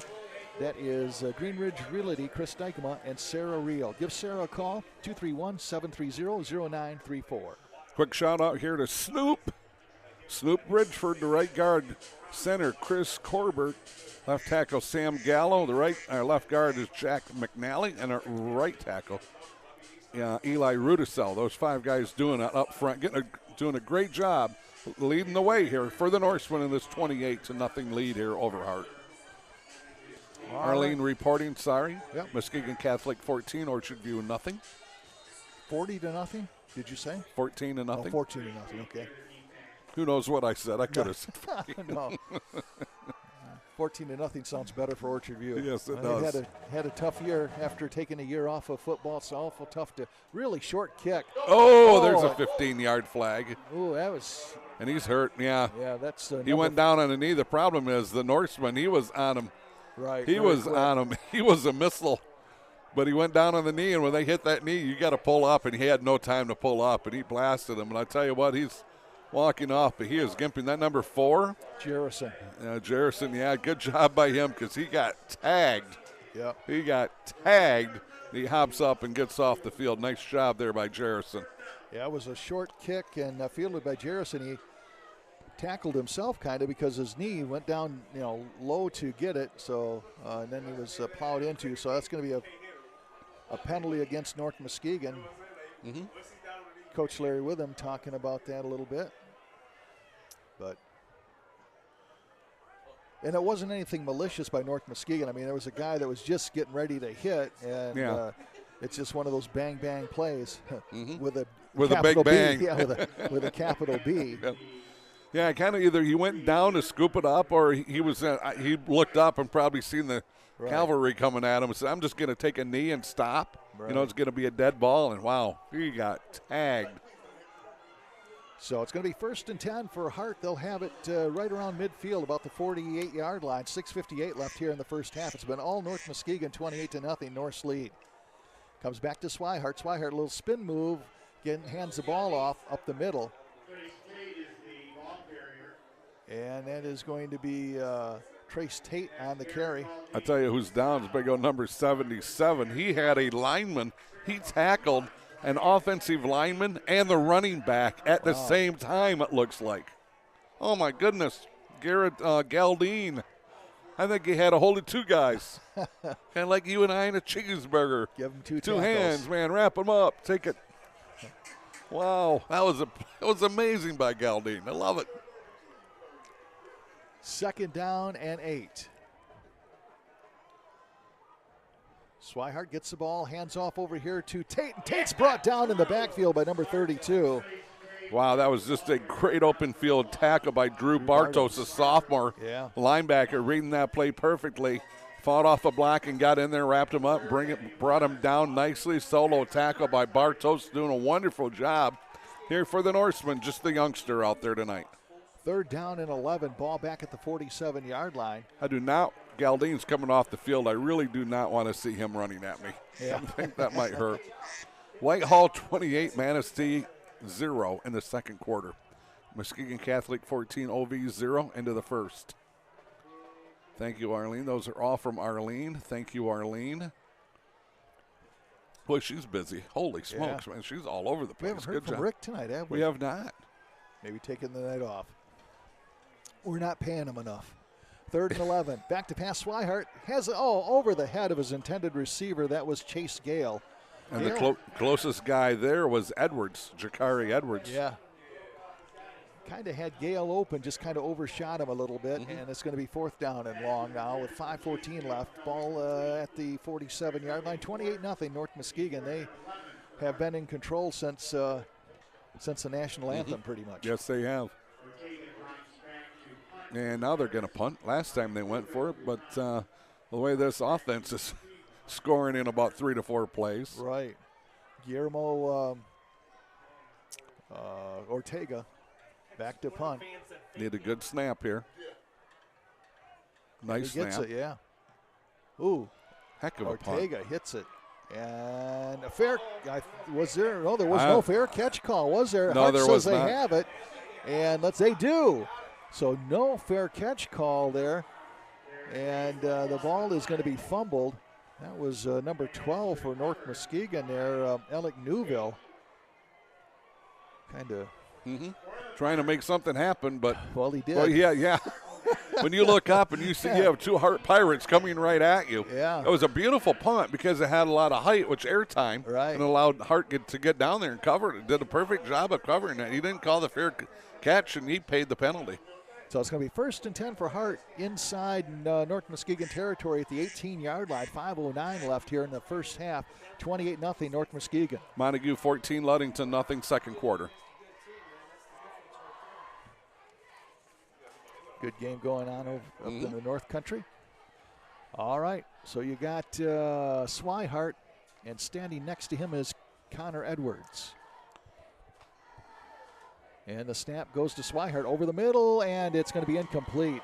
Should have been picked off. Swihart slipped and fell. Almost slipped and fell down backwards as he was throwing that.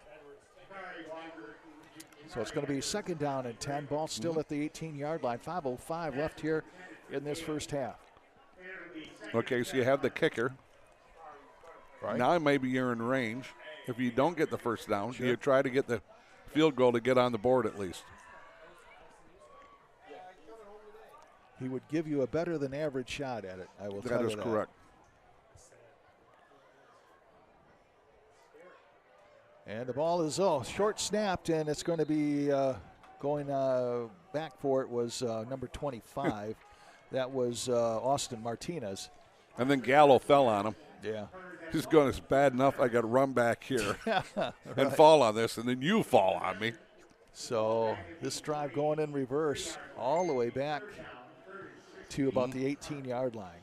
Larry Mansfield reporting Oak Ridge 14-0 over Fremont at the half. Tell you, that's a lower score than I might have thought. Yeah, North Muskegon or Fremont's got some had some defense this year. Boy, if they can hold Oak Ridge down to less than a running clock, I'll be impressed. Back to pass goes Swihart, fires it over in the corner, and it's going to be short. Oh, it's going to be tipped, and is it caught? It is for a touchdown. That is Hertz. Is that number 10? Hertzler. Boy, it got through a North Muskegon Norseman who I thought was going to intercept it, and came down in Hertzler's arms in the end zone, And a bizarre play, and Hart scores a touchdown. They'll take it any way they can. 23-yard touchdown pass from Swihart to Hertzler. And they are on the board. I've seen a North Muskegon guy bat it. Yeah. Batted it, or hit it, tipped it, something. Wow. You said that was Hertzler? Yeah, Hertzler. Joe Tanner says, hey, the football gods finally shined on us a little bit. Started the drive at 5:09. They score at 4:17. Just when it was looking kind of dark for them, right? They're going backwards. The football gods. They're going for the 2-point conversion here. Edwards standing next to Swihart. And Swihart has the ball around the corner. Can he get there? No, he can't. He's going to be brought down. So the 2-point conversion will not work.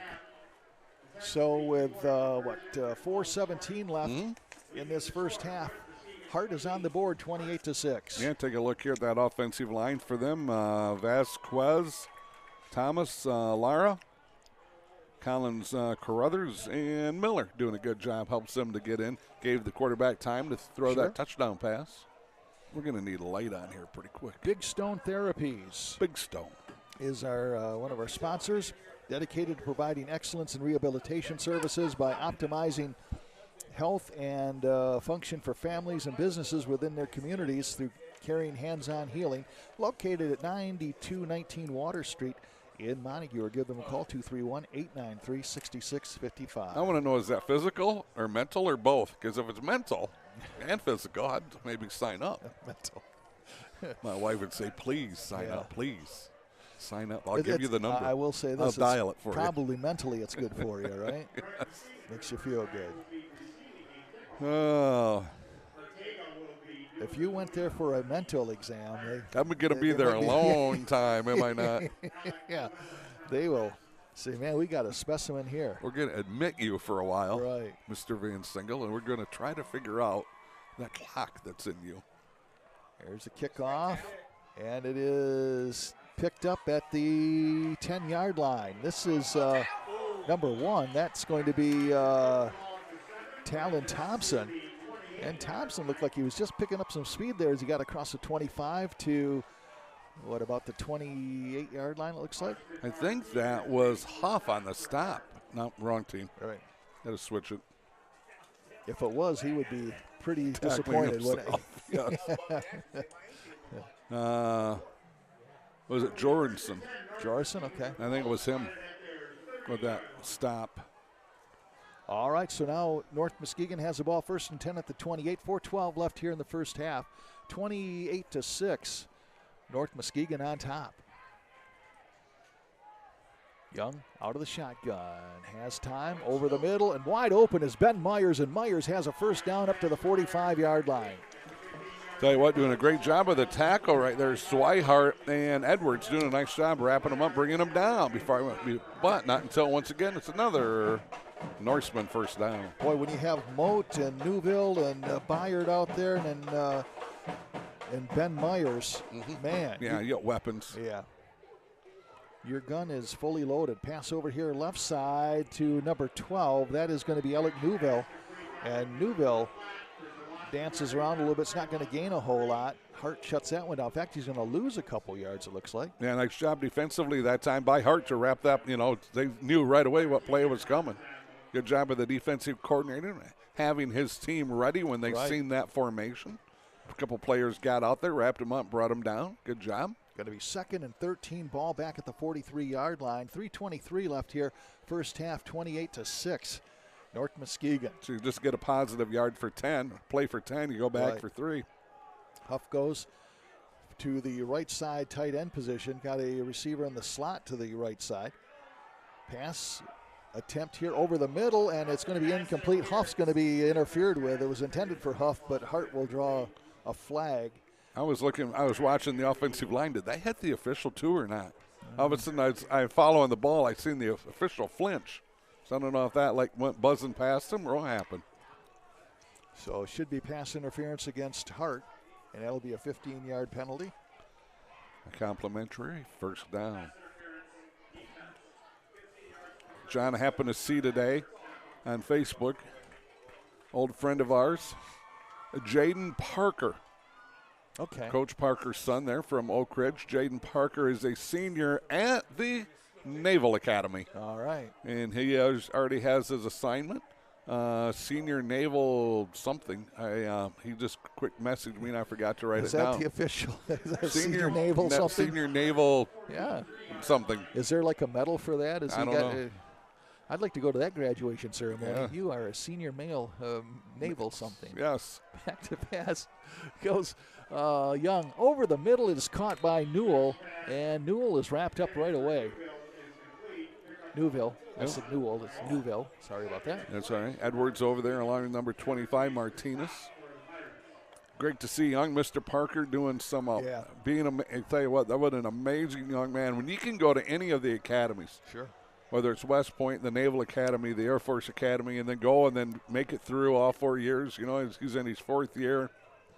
What an outstanding accomplishment. I think he has a 5-year commitment after that. You were accepted to the Boy Scout Academy, weren't you? Yeah, and then I failed. Okay. They booted me out. Couldn't get physical training there. Yeah. Huh? Pass over the middle, caught by Huff. He's got a first down as he fights his way inside the 30. So another pitch and catch there between Young and Huff. I think that was number 30 way over there, Tate. Trace Tate. I think so, yeah. So 2:07 left here in the first half, 28-6. North Muskegon threatening more here. 1st and 10 at the 25-yard line of Hart. Yeah, they want to punch another one in here before the half, go up 35-6. Boy, this North Muskegon team, fun to watch. Just Yes, they so are. many weapons. You can't key on anybody, really. And a big, good offensive line in the front. You're right. Here comes Young, looking to his left, firing, leaving it for Belmonte. Belmonte comes back for it, has it down to the 10, inside the 10 to the 5, trying to reach for the goal line, but he's brought down. It's going to be 1st and 10 for North Muskegon with 1:57 left here in this first half. But I tell you what, Belmonte gave it everything he had. He had tried to fight out of 2 different tackles. Then he got bent back very awkwardly. Oh, do we have a flag? Yeah, I wonder if this is coming back, a flag where you usually see a holding call. Let's see. Personal foul. I'm roughing the quarterback call. Is that what it was? Yep. Okay. So it'll be a personal foul against Hart. Yeah. I'm going to tell you why I didn't think it was an offensive hold, because it was too far back. Yeah. That's why I thought it was going to be a personal foul. Plus, they weren't coming back for it. So. Right. So it's going to, boy, you're not, that penalty's not going to gain them a whole lot yardage-wise. They were already down within the, so it's half the distance to, so it looks like it's about maybe the 2 or 3 yard line, 3 yard line. This may be the first touchdown I get to see tonight, John. There you go. Enjoy it while you can, right? Mm-hmm. Belmonte out of the shotgun. 2 wides to the left, 2 wides to the right. And he's going to fire it over in the corner, intended for Moat, and Moat almost makes a circus catch. So it's going to be 2nd and goal from the 3 with 1:42 left in the half. I'll tell you what, Young doing a nice job of only putting it where Mo can catch it. Right. And, nice pass, just missed by a little bit. Incomplete pass, clock stops. And we're going to have Cody Liverance up here at halftime. He's our halftime guest. All right. The guy who comes to Grant to play tennis with his team and doesn't tell me. You believe that? I thought we were buddies. A wise man. Yes. Handoff up the middle. Belmonte bowls into the end zone for a touchdown. 3-yard touchdown run for Belmonte. That's his 2nd touchdown run tonight, isn't that, Cal? Yes, it is. So now 34-6, North Muskegon with 1:38 left here in the first half.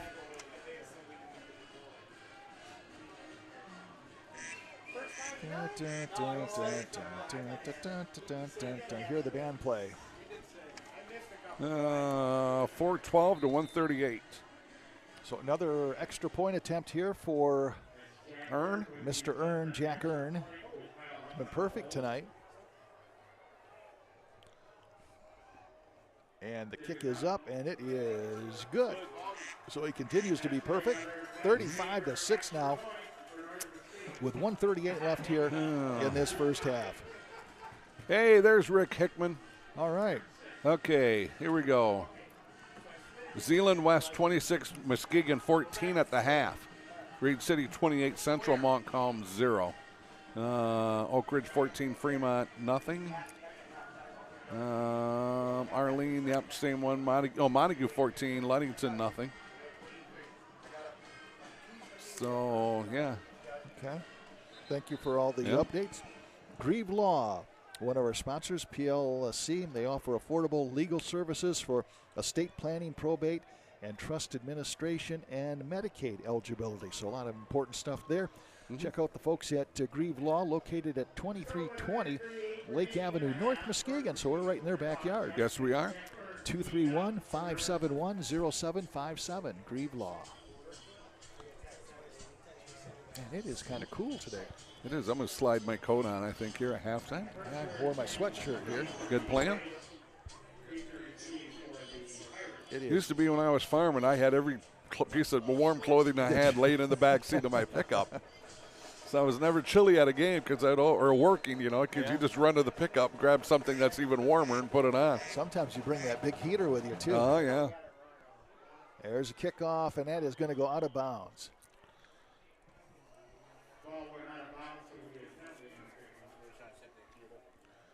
Okay, so it's starting out the 35 probably? I'm believing so. So 1st and 10 for Hart. Hart one touchdown here, and that was kind of a circus play. Went through a North Muskegon defender and fell into the arms of, was it Hertzler? Yes, it was. Yeah, Swihart to Hertzler, I believe is what I wrote down. Yep, Hertzler.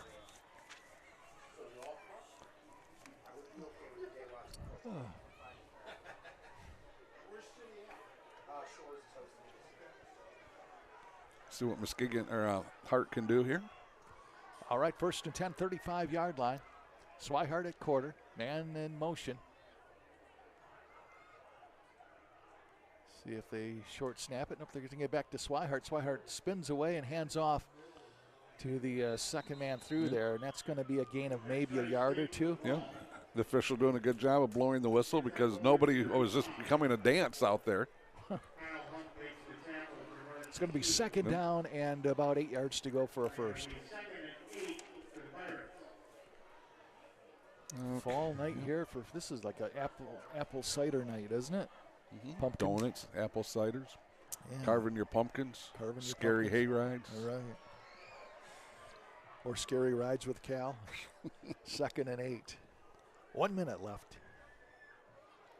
Man in motion. Oh, direct snap. Yep, direct snap up the middle. I believe that's going to be Martinez. He's free. Yeah, he is. He's got the first down up to midfield and just inside Norse territory at the 49-yard line. So good run there by, I believe it's Austin Martinez. And on the stop, it's not number 6. It was.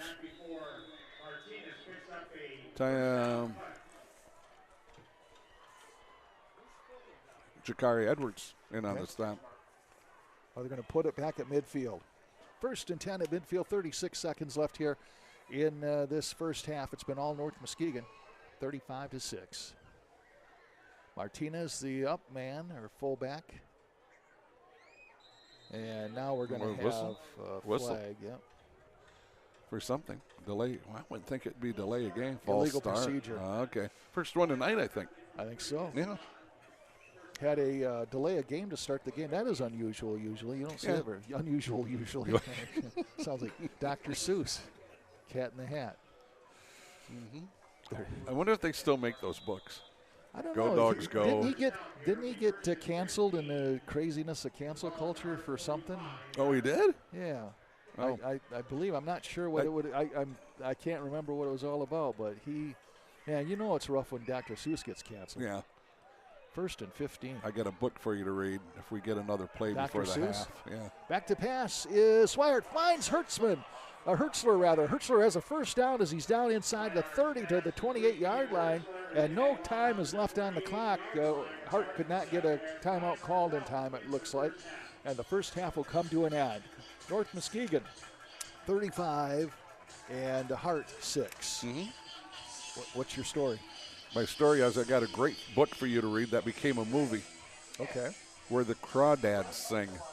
Is that a Dr. Seuss book? No, this is just a book. Okay. So, yeah, I jumped ship there on you. Okay. But great book to read, and then go see the movie where the Crawdads sing. Phenomenal book. What's it about? A girl that grew up in the swamps of the Carolinas with no family. Oh, Had a really? family, and then her mother left, and then the dad left. And her journey to becoming a young woman. And you can't say a whole lot about it because otherwise you give too much of it away. But saying one of the best books I've ever read. Really? Outside of John Grisham books. Well, I'm a huge John that's Grisham guy. That's all you read is John Grisham. But it is, where the coloring Crawdads. books. And coloring books. Yeah. Yeah. I'll tell you what. I'll take a swing at Cody Leverance if you want to take a minute here. Take a break. Okay, I'll tell you what. Why don't I start out something here real quick because I got something I want to ask him about. Okay. And then we'll bring you in for that. How's that? Okay. Sounds good. All right. Sounds good. Yep. All right. So in other words, what you're telling me is get out of the chair. Yeah. John booted me out just like that. He's seen you. He went, hey, yeah. Apparently you're expendable, man. I'm sorry. We'll get Cody Leverance all wired up for sound here, and then I'll get Cal back in here real quick. So, again, another one of our fine sponsors here, Dave Duesenberg of Caldwell Banker. Great guy, great philanthropist, helps out us at CatchMark doing baseball or whatever it is. Great guy to see for your loan or for whatever you need. Dave Duesenberg does it well. Another guy that does it well is Cody Leverance. Good to see you, my man. You too, John. Absolutely. I wouldn't say I do it well, but well, you do it, right? I do it exactly. Cal's going to get a shot at you here. I'm sorry, I can't protect you. I know. I'm doing the best I can. I appreciate you. But we are at halftime, by the way, 35-6 North Muskegon on the top. Well, Cody, the coach here, and have had some success with, especially the girls, have had some fantastic state championship. Now we're in the boys' season. Yep. And kind of some growing pains a little bit this year.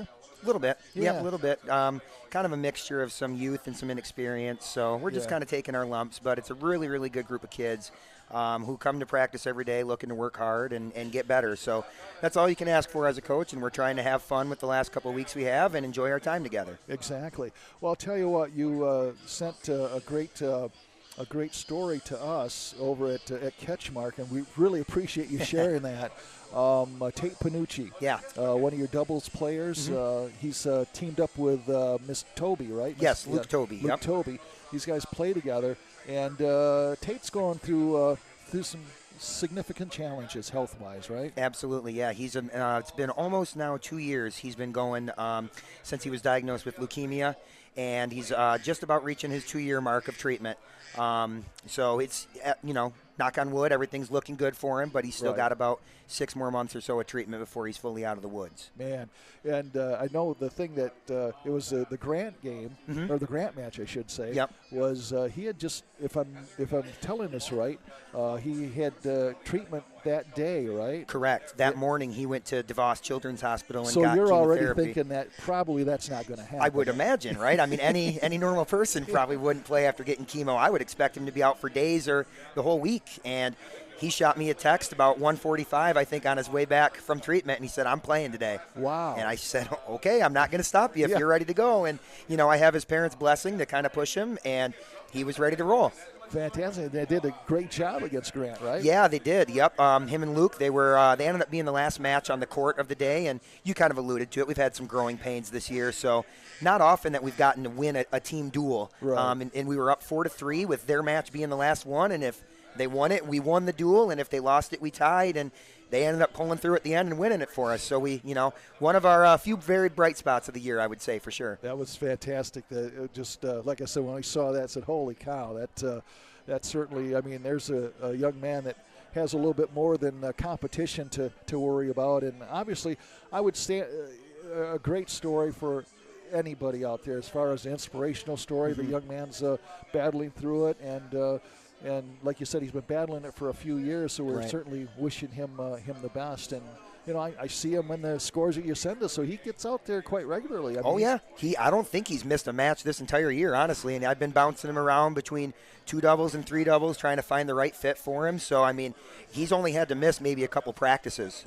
He is a regular, and he loves to compete, and, I welcome that. And as long as he's okay physically and feels like he can go through it, then we're going to push him as much as his body will allow. Exactly.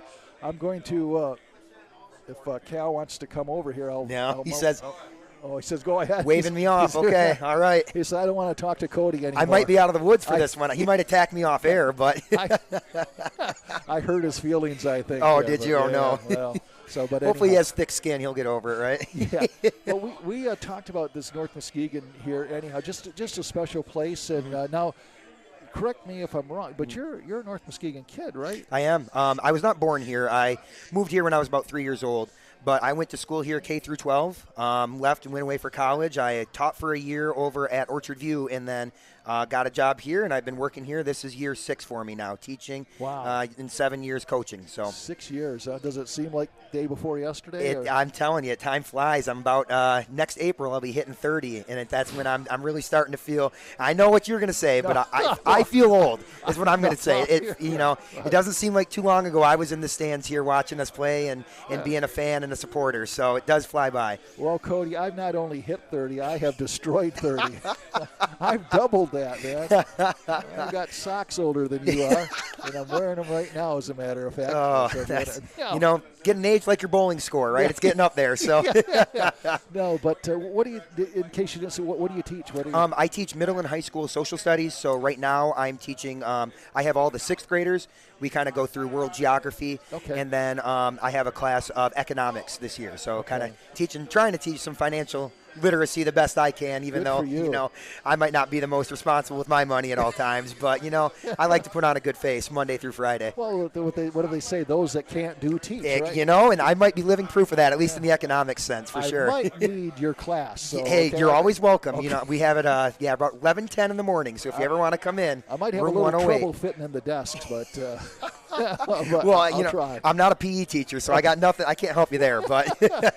Oh man, but you've been coaching and teaching during the most challenging times that we could have. And I used to talk to athletic directors about this. I said, nowhere in the handbook of an athletic director, and certainly nowhere in the handbook of a teacher, does pandemic ever probably cross around. And to a certain extent, I'm not going to say make it up as you go, because that has a negative connotation, but in some ways it kind of wasn't it? Absolutely it was. I think that's actually pretty accurate, and I don't think there's much negative about it. I think that was, a lot of us in our lives, we hadn't really experienced anything like this before. So in all of our professions of working from home, and then you get into teaching and trying to do virtual learning and figuring out how to run a Zoom meeting or a Google Meet and all these things. I mean, we never, even with me being a younger guy and a recent college graduate, they didn't teach us much of this. So it was a lot of learning on the fly, and just hoping that people have grace for this situation. I know how everything can get with beliefs and politics and everything, but I think and I saw that, I thought, pretty well here was a lot of grace and people understanding that we were all doing the best with the kind of the hand we were dealt. And I think that, again, I wouldn't say we're out of the woods yet when it comes, COVID's still a thing, but I think that we've done a pretty good job of making through the toughest time of it and coming out all right on the other side. And I know every time I talk to you, I talk about this, but I do it because it's such a unique, I think, experience with when we talk North Muskegon schools, is you really have one school, and all grades are in one school. So you've got a high school or high school kids in with elementary school kids, and just the dynamic of that. And I just, we've talked before about how that's got to be such a plus for the kids in terms of mentorship, I would imagine.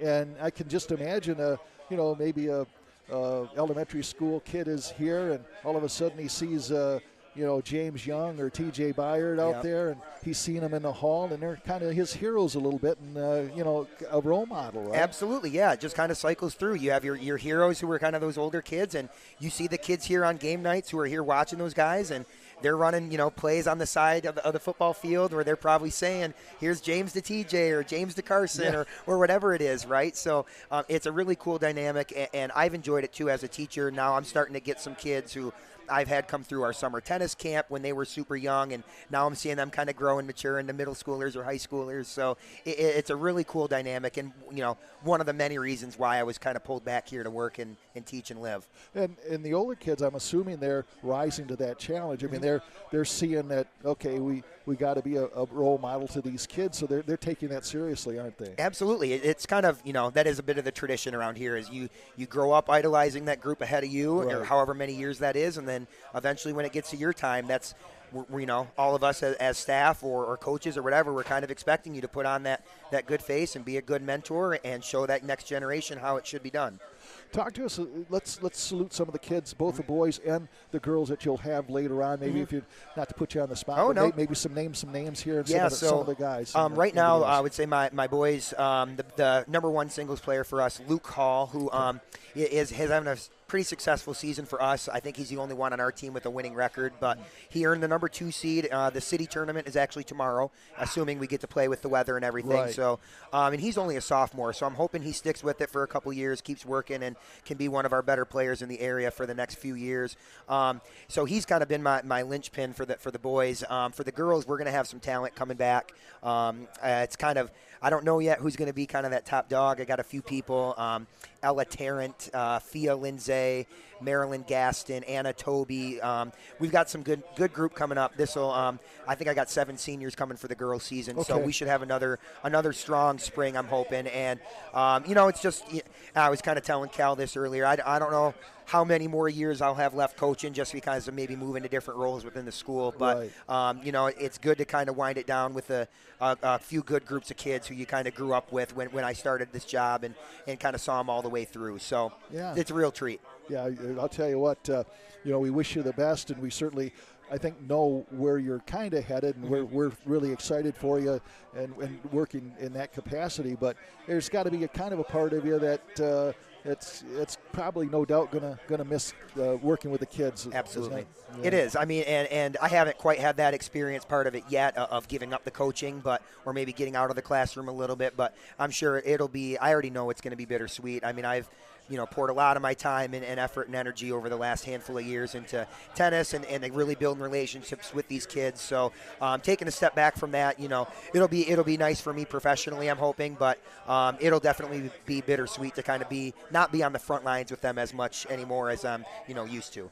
What do you think about this expansion of the West Michigan Conference? It's been one of the conferences, kind of the yardstick for small school conferences. It's been so good. And North Muskegon, even though they've been the smallest school, I'll tell you what, I was talking to Coach Larry Witham about it. I says, you guys didn't hold any quarter to anybody. I mean, you battled everybody. I used to feel sorry. Well, I still do to a certain extent because you don't have a lot of kids, and injuries just decimated. And even with that wasn't an excuse. I mean, Larry would put, if there was three kids, healthy bodies out there, and they would give teams a fight.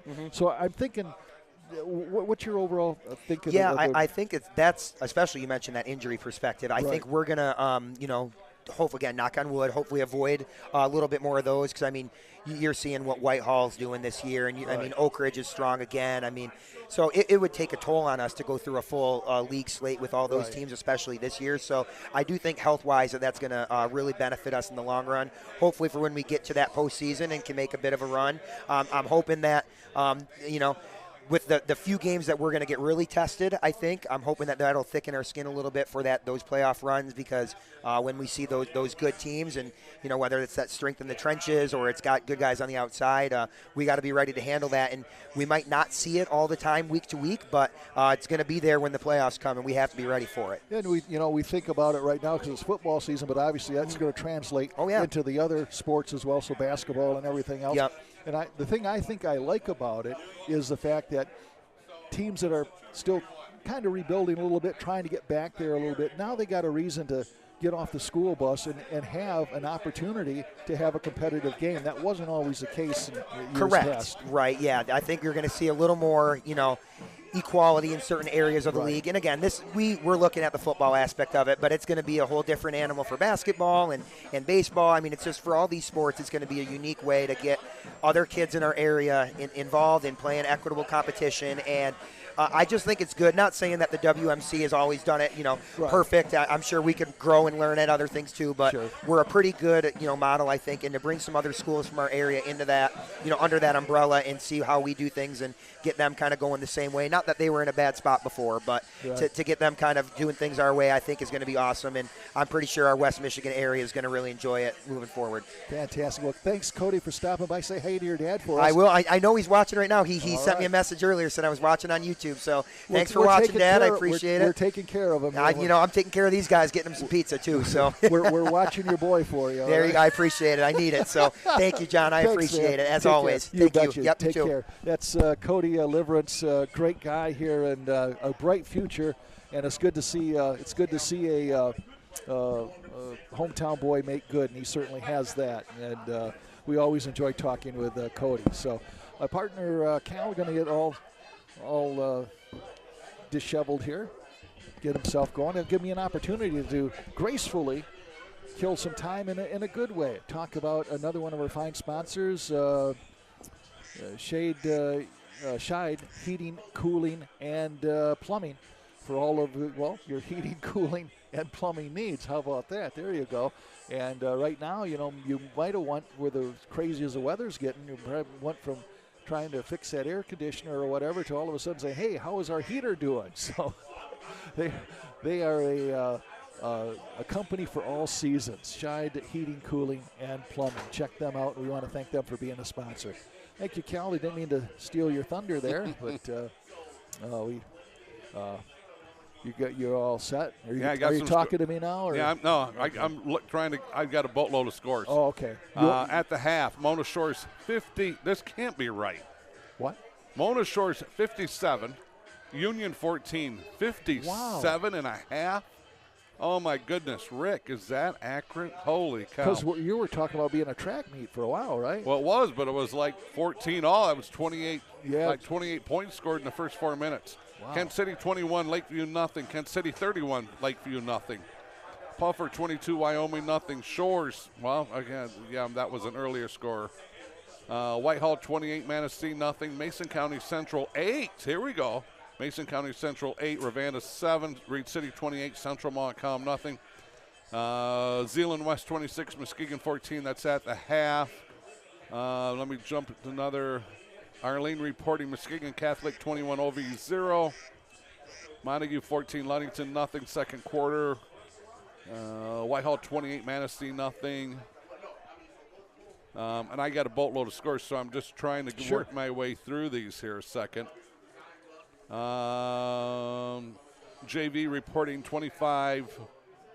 Newaygo at the half. Speaking of Newaygo, yeah, one of my longtime best friends, Al Bose, listening. We talked to him today. Yeah, he's listening right now, driving back from the UP. So welcome in Al Bose. He's a Newaygo grad, graduated in 1977, same year I did from Grant. Wishes you would have went to Grant, but hey, that's not what he says. We had better looking girls. Always great to be a fly on the wall in those conversations. Yes, I'll tell you. Yep. I am shocked if it's 54-14 Shores over Union. Oh my goodness! But Rick's normally pretty close with his scores. Yeah, that kind of took a turn, didn't it? It certainly did. And I think that's got us caught up here for now. Okay. Getting set here for the second half of action, a half that was dominated by North Muskegon. Not totally unexpected just because the Norse has some weapons this year. We talked about that. But what do you look for in the second half for Hart? I mean, they had their moments where they were able to make some adjustments and get themselves, some yardage and things like that. So I guess if you're Joe Tanis, you say, hey, look, let's do what we can do, right? They got to figure out a way to slow down that offense here. Good luck, North right? Muskegon's going to get the ball. 57-14, Mona Shores is winning over Union at the half. Wow. So that is accurate. I got another score coming in. Zeeland East, 20. That should be Zeeland West. Okay. 26. Muskegon now 21 in the third quarter. Okay, so Muskegon coming back. Yes. That's kind of Muskegon's MO. Sometimes they seem to, spot teams points. We used to say a few years ago maybe you're going to spot teams too many, and that could have happened here tonight. You never know. But, yeah, John Shillito, certainly one of the greats for sure. Okay. All right. Thank you, Cal. And this is going to be Ortega. Kick up to the 20-yard line now. This is number 1. That's Thompson, Talon Thompson. And Thompson gets across the 25 to the 26-yard line. It will be 1st and 10 for North Muskegon, just underway here in the second half. 35-6, the Norse on top.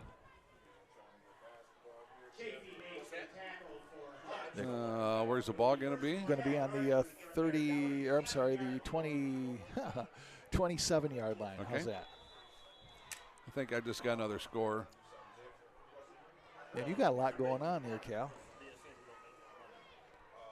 I've seen the score. Back to pass is Young. Oh, his receiver falls down, Moat.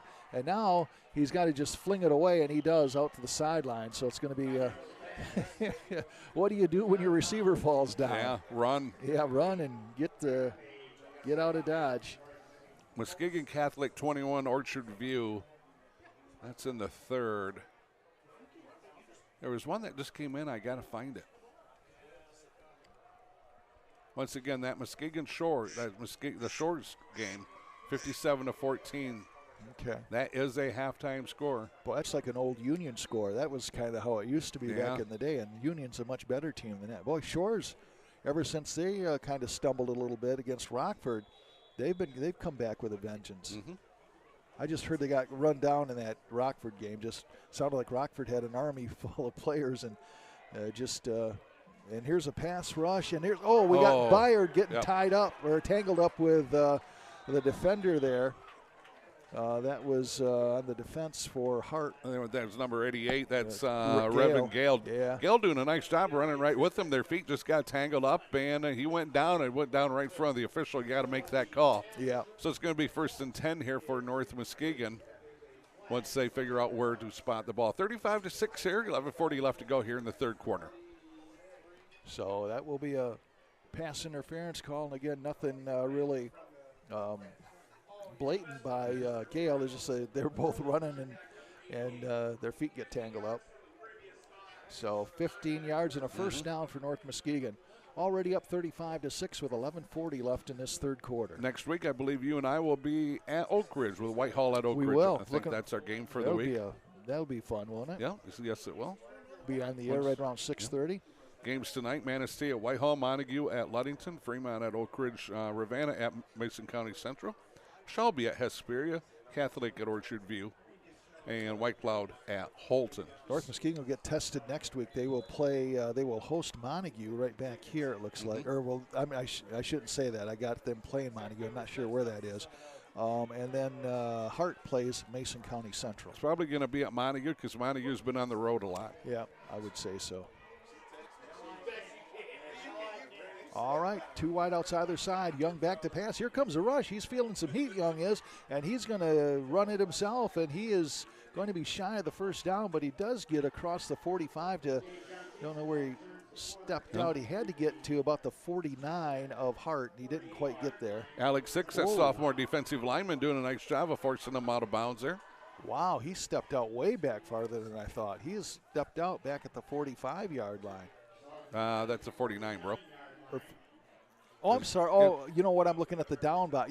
I'm looking at the down, and they usually have the down box. You're right. Now they move it back. Yeah, okay. What's up with that? Larry Witham's going, wait a minute. Yeah.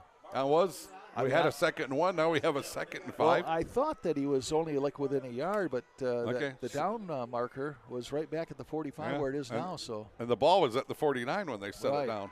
Back to pass goes Young over the middle. He's got Ben Myers, and Myers has it inside Hart territory to about the 33-yard line. Swihart with the stop there defensively for Hart. Doing a nice job wrapping him up, going low, taking him down, but not before once again. Then Norsemen with another first down. Nice touch of sportsmanship that you always say with Swihart after making the tackle. He pats Meyer on the back. Nice catch. 1st and 10, ball at the 33 now of Hart. Back to pass is Young, and he's got Alex Newville, and Newville is going to have another first down to the 20-yard line. And boy, North Muskegon just seems that they can do what they want to do when Yeah, they want to do it. Yeah, you got to credit that offensive line doing a great job. Corbett, Gallo, McNally, Rudisell up there, and I'm missing one. Up there, Bridgeford doing a great job. That offensive line dominated in this game. All right, 1st and 10 from the 17. And this is Belmonte. Belmonte has an opening, and he is going to fight his way down to around the 15-yard line. Yeah, cut back left, and then was headed to the north, picking up positive yardage, cut back to the right again. I think he found his seam there, and his feet went out from underneath him. Then a Hart guy kind of jumped on top of him.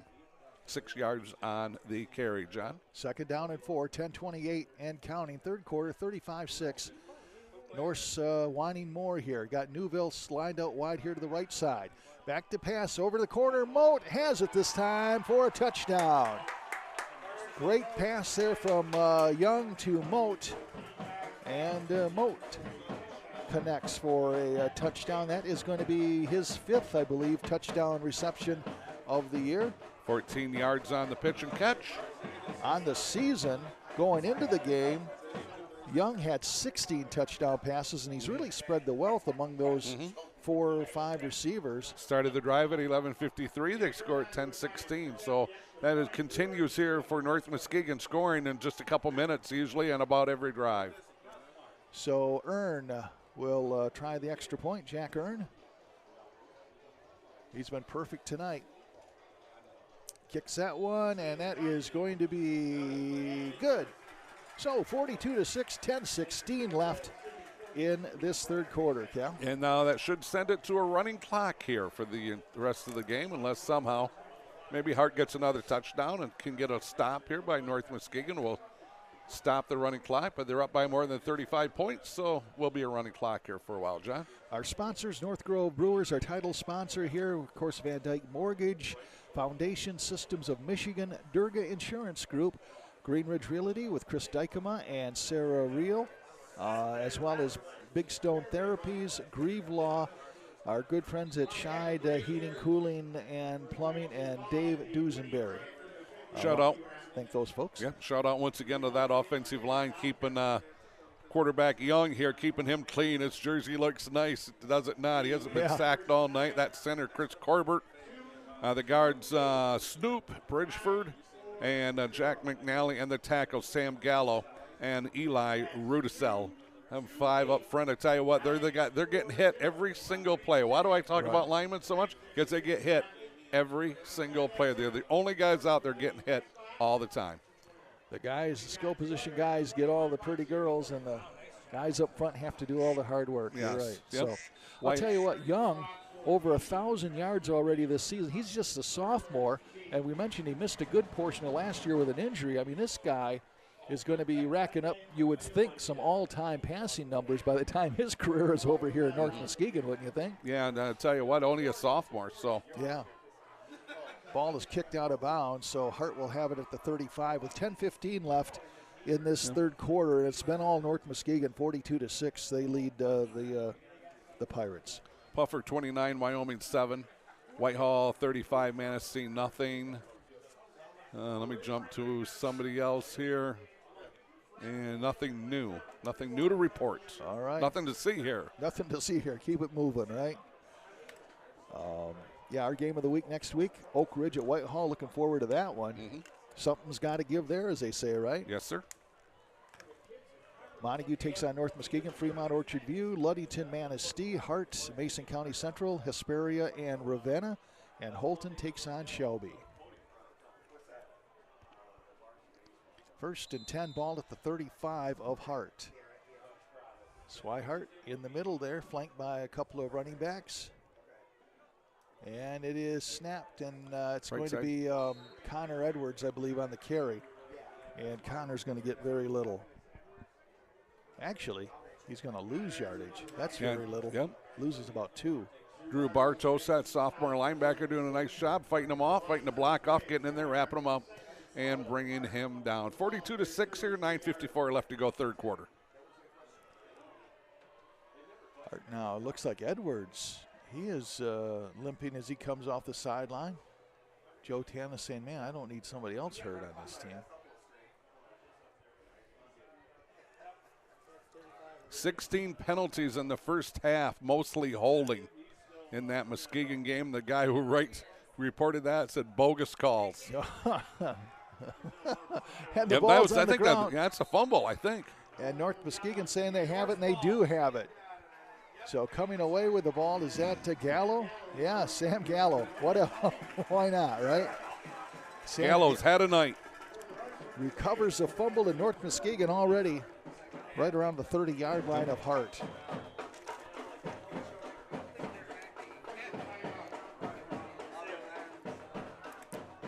Again, want to thank Cody Liverance for coming up here. Always a joy to chat with him. Very inspiring story with Tate Panucci of the tennis team. Yeah, I've been following that story for a couple of years now. Family big into the fish. They'll do a lot of fishing. His father's a fishing guide. Okay. So kind of been following that through his father and stuff. His sister is an incredible athlete, multi-sport athlete at North Muskegon. Great volleyball Incredible player athlete. Here. Yeah.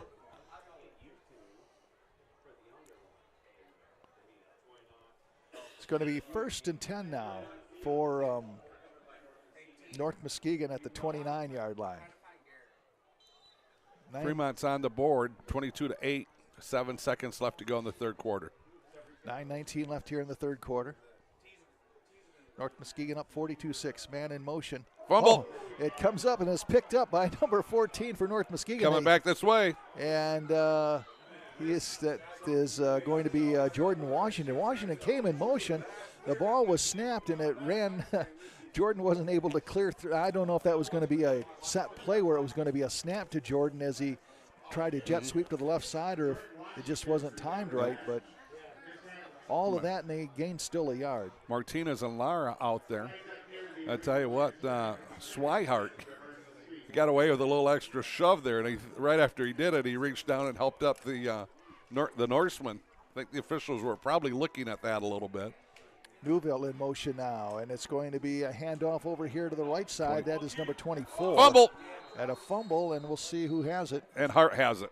And Hart gets it. It was a handoff to number 24. That is August Girardi. And Girardi can't hang on to the ball, has a little trouble with it, and it's going to be a turnover to Hart. The officials signaled Hart. So Hart will have. But now we're having a conference. Oh, okay.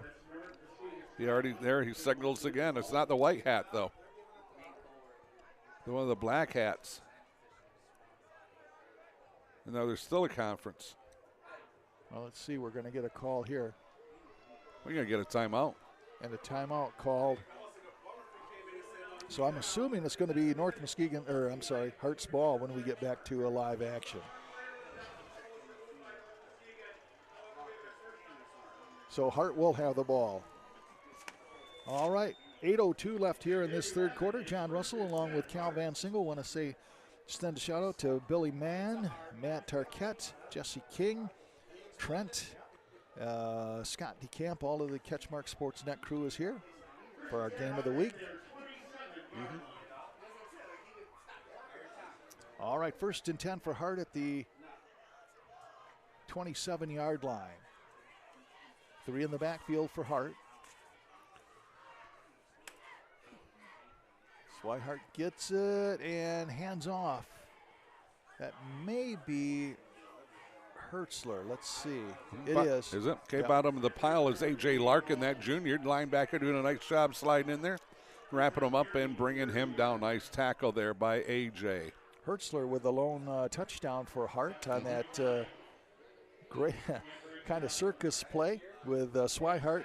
Actually was knocked down or knocked up in the air by a defender for North Muskegon that came into the hands of Hertzler in the end zone.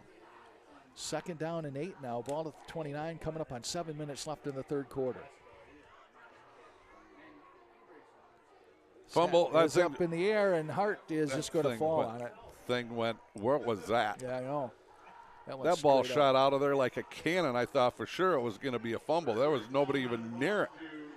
Came out from underneath the center and almost went right straight up. I was anticipating fumble, but one of the Hart guys quickly got on it. Luckily, they were good. Yeah, luckily got on it. 42-6, running clock, 6:32 left here to go in the third quarter. Well, I don't think this is going to be happening next week, Cal. I think we're going to have, I don't know what to expect, though. Yeah. You never know, do you? No, you do not. Oak Ridge and Whitehall. I think it's some more scores after this play. I think that would go a long way in deciding maybe the champion in the Lakes Conference. Yep. Be a hard-hitting affair. It will be. And back to pass to Swihart. Swihart heaves it. He's intended for Gale. Gale goes up, going to be incomplete. Triple coverage right there.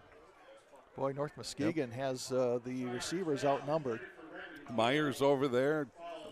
Byard over there. Here's some scores. Everett 14, Beale City 6, Whitehall 42 to nothing over Manistee. Muskegon Catholic Central 21, OV 0. Tri-County 34, Morley nothing. Fruitport 14, Coopersville 7, Spring Lake 20, Holland Christian 14, Noyo 25, Grant 6, Oak Ridge 22, Fremont 8, Puffer 29, Wyoming 7, Whitehall, we just said that one. Still 26-21, Zeeland West over Muskegon. And yeah, once again, Mona Shores 57 at the half over Union. 4th down and 13 now for Hart. And punting situation, this is Ortega, and it's going to be a fair catch at midfield for North Muskegon. I believe that was number 15, that's TJ Byard. And it'll be 1st and 10. North Muskegon, they'll have it right at the 50-yard line with 4:52 left in this 3rd quarter. And the running clock, it just continues to run. Tick, tick, tick, tick, right? Yeah. Cool night here. People bundled up, got their blankets. First, like I said, kind of our first night of, first taste of fall football weather. Once again, if you are watching the Michigan game tomorrow, keep an eye out for Noah Stewart from North Muskegon. Walked on about 3 years ago, I believe. Is still on the team. Gets some playing time on the defensive side of the ball, I believe, from time to time. And, yeah, he's going to walk out of there with a degree and some rings and probably a well-paid job. Back to pass is Young is still out there. Yep, fires it over left side, and it's caught by Ben Myers. And Myers has a 1st down as he fights his way down to about the 35-yard line of Hart, it looks like.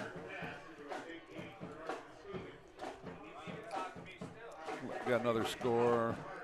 Oak Ridge scores again, 28-8.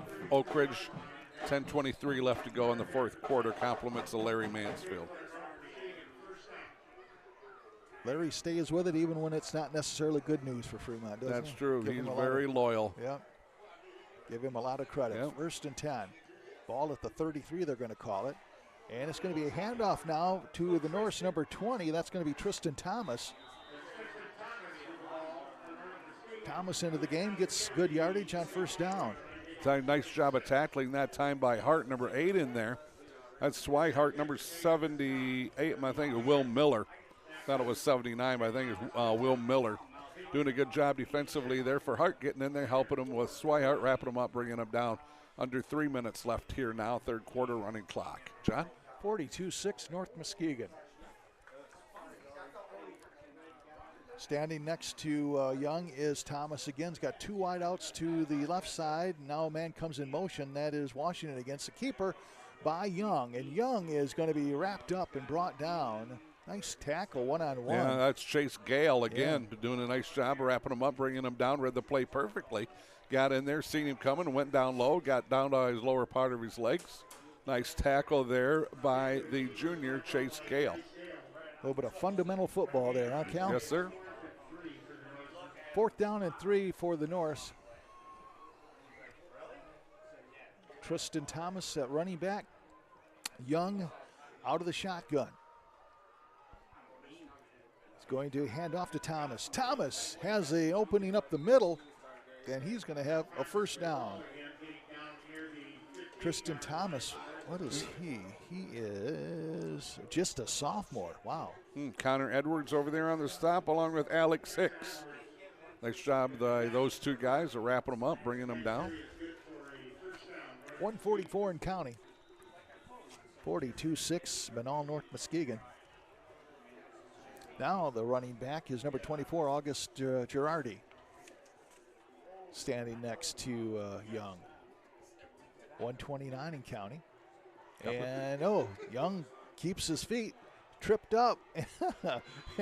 And he's not going to gain anything. In fact, he's going to lose some yardage, but, boy, it wasn't for lack of effort, was it? No, it was not. Swihart gets in there, wraps him up, and brings him down. And Young, so this play is going nowhere. I'm going to get to the safety, and that's the sideline. And tripped, fumbled, and bumbled his way all the way over there. And finally gets out of bounds. Swihart also there to help him out of bounds.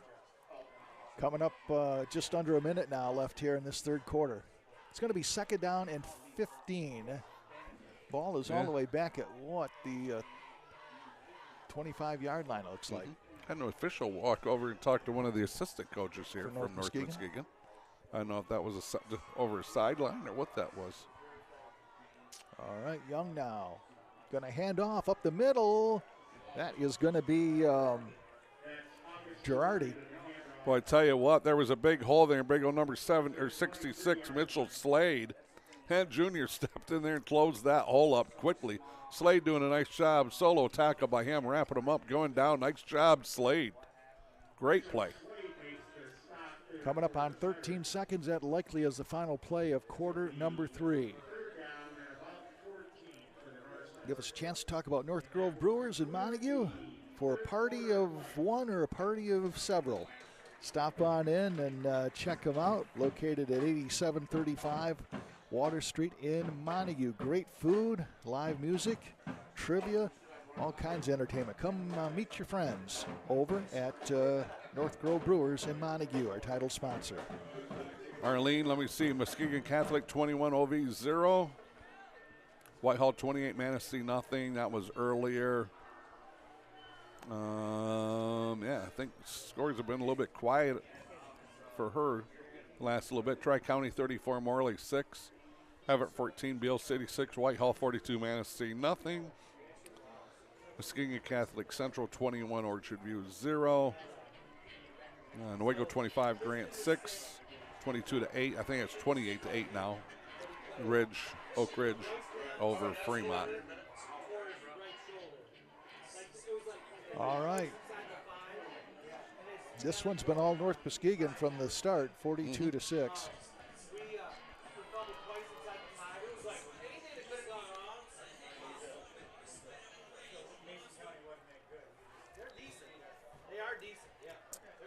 Seven possessions, they scored on 6 of them. 3rd and 14 for North Muskegon at the 23. Back to pass is Young. Has time, fires it over in the flat to Huff. Huff has a first down, and he is tackled down there. Looks like Gale again. Gale is playing some defense for Hart. I think that was Swihart. Oh, was it? Yeah, okay, yeah, 8 or 9, right? I want to know who's responsible for some of these wide receivers. Because I tell you what, Huff caught that. There was no one even near him. All right. He picked up 20 yards after the catch. I mean, Huff just ran all by himself for the longest time. North Muskegon, you got to just pick your poison, I guess. You do. You can't cover everybody. I mean, you can try, but multiple wideouts, good running backs, a quarterback can throw and can run. Aside from that, North Muskegon has nothing going for them. Great special teams. First and goal from the 4-yard line. 11-13 left in this one. 24. Handoff up the middle. That's going to be Girardi, and Girardi is in for the touchdown. 4-yard touchdown run for August Girardi. He is a junior. And North Muskegon, the beat goes on. 40, yeah. He's like Rudy. a press box favorite. I guess August Girardi. Be, yeah. 48 to 6. 11:07 left in this one. And you're going to have Jack Earn. He's had a great night from the extra point. Perfect situation.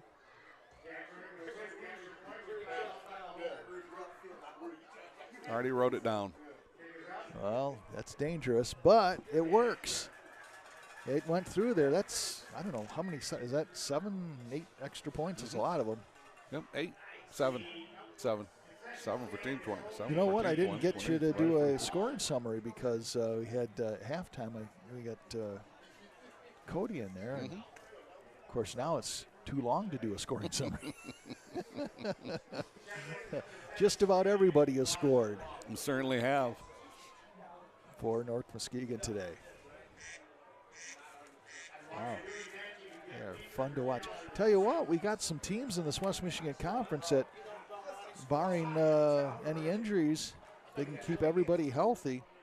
They're going to have some interesting runs coming into the playoffs. I mean, I realize where brackets are and who falls where, and I know those are out. I should look at those. But they're going to change so much. Yeah.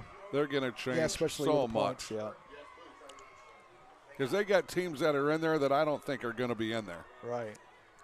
You know, they've had an easy part in the earlier part of their season's been easy. Now they're in the teeth of that schedule that they probably will lose the next 4 out of 5 or so. It's going to be a touchback for Hart. For North Muskegon against Hart, I should say. 1st and 10 for Hart at the 20-yard line, 10:54 in counting. So we'll see what Hart can do. Been a long night for those guys. Oh, where are you? They got Mason County next week, so that's Zeeland West 32, Muskegon 21, Shore 64, Union 14, Mason County 14, Ravenna 7. Whoa. Mason County Central 14, Ravenna 7. That's an eye opener, isn't it? Reed City 44, Central Montcalm 8, Whitehall 49, Manistee nothing. Montague and Ludington tied up a piece, 14 apiece. Okay. Some interesting games for sure. Mm-hmm.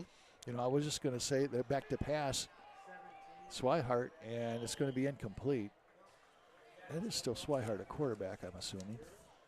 Coverage defensively that time, Tristan Thomas defensively for the Norsemen. So it's going to be 2nd down and 10. 49-6. Yeah, I was just going to say that Hart has Mason County. I was going to say that's a winnable game because Mason County is 1-3, but now they're given everything to Ravenna there, right? Yeah. They're giving everything that Ravenna would possibly want. You cannot tell my wife I can do multiple things at one time. Okay.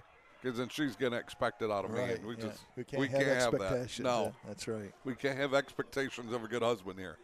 It's got to be 2nd and 10. I believe they got a different quarterback 17. in there. Okay. Pass, and it's going to be intercepted by, that's Byard. And Byard has it, caught it about midfield, and he is down to the 30-yard line. In for Hart is at quarterback. Yeah, he's going to say, thanks for mentioning me now. Blake Weirich is in at quarterback for Hart, and he tosses an interception there to T.J. Byard. So Byard shows that he can catch balls on the offensive side and the defensive side. 1st and 10 now for North Muskegon. The ball's going to be at the 32-yard line of Hart. Talon Thompson lined up wide left side. Right side, number 14 is over there, Jordan Washington. That's one of the guys been coming in motion most of the night. And let's see here. Got a different quarterback in for North Muskegon. This is a handoff over here to Tristan Thomas, and Thomas has a 1st down for North Muskegon. I believe it's number 17 out there for North Muskegon at quarterback. That's going to be Bryce Colbert. He's just a freshman. Oh, a freshman? Yeah. Wow. How would you like to be a freshman quarterback when you got a sophomore as talented as Cook in front of you, right? Yeah, absolutely. Swihart in on that stop defensively. Fremont down 28-8. 8:37 left here in this 4th quarter. Bryce Colbert out of the shotgun. And he is going to hand off here to Girardi. Girardi already has 1 touchdown tonight. He fights his way inside the 15 to the 13-yard line. And we have a Hart guy that's down. Holding left foot. Is that 64? Yep, 64. That is going to be Zane Thomas, their tackle. He is having a hard time putting pressure on. He did get off the field. Tough kid. Yeah. Jeez. Yeah, the injury's starting to mount up for Hart, that's for sure, on this season. 2nd and 7, ball at the 13-yard line. Bryce Corbett at quarterback now, replacing James Young, whose night is done his work. Little flat pass over here to the right side. That's going to go to Washington. Washington is going to tightrope walk into the end zone for a touchdown. A collision right at the goal line there. Big collision. And it'll be a 13-yard touchdown pass from Bryce Colbert to number 14. That would be Jordan Washington. Senior, freshman to senior. So 55-6 with 7:38 left. Started the drive at 9:20. How many yard touchdown pass was that? That was 15? 15. That's what I thought.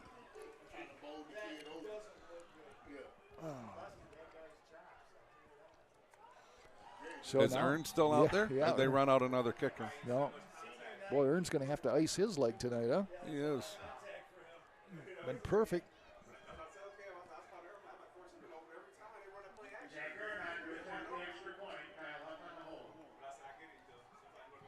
And the kick is up, and it is no good. So he is human. Probably fatigue. Kicker's fatigue, maybe. Puffer 35, Wyoming 7, Macy County Central 14, Ravenna 13 now. Okay. Ludington 21, Montague 14. Wow. Wow, wow, wow. What was that Montague score again? Can you give that to me one time? Ludington 21, Montague 14. Ooh. Wow. Reed City 48, Central Montcalm 8.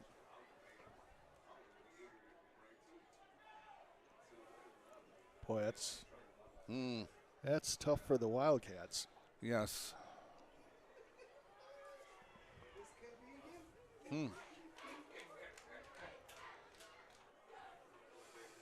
Yeah, that's three. That goes on. You got 3 losses, and you still got some teams to play. Yeah, that is true. I still think they'll get in at 5-4 though, if they can get there. And this game's not over right, yet. It's not. Yeah. I guess we shouldn't be doing your eulogy yet, right?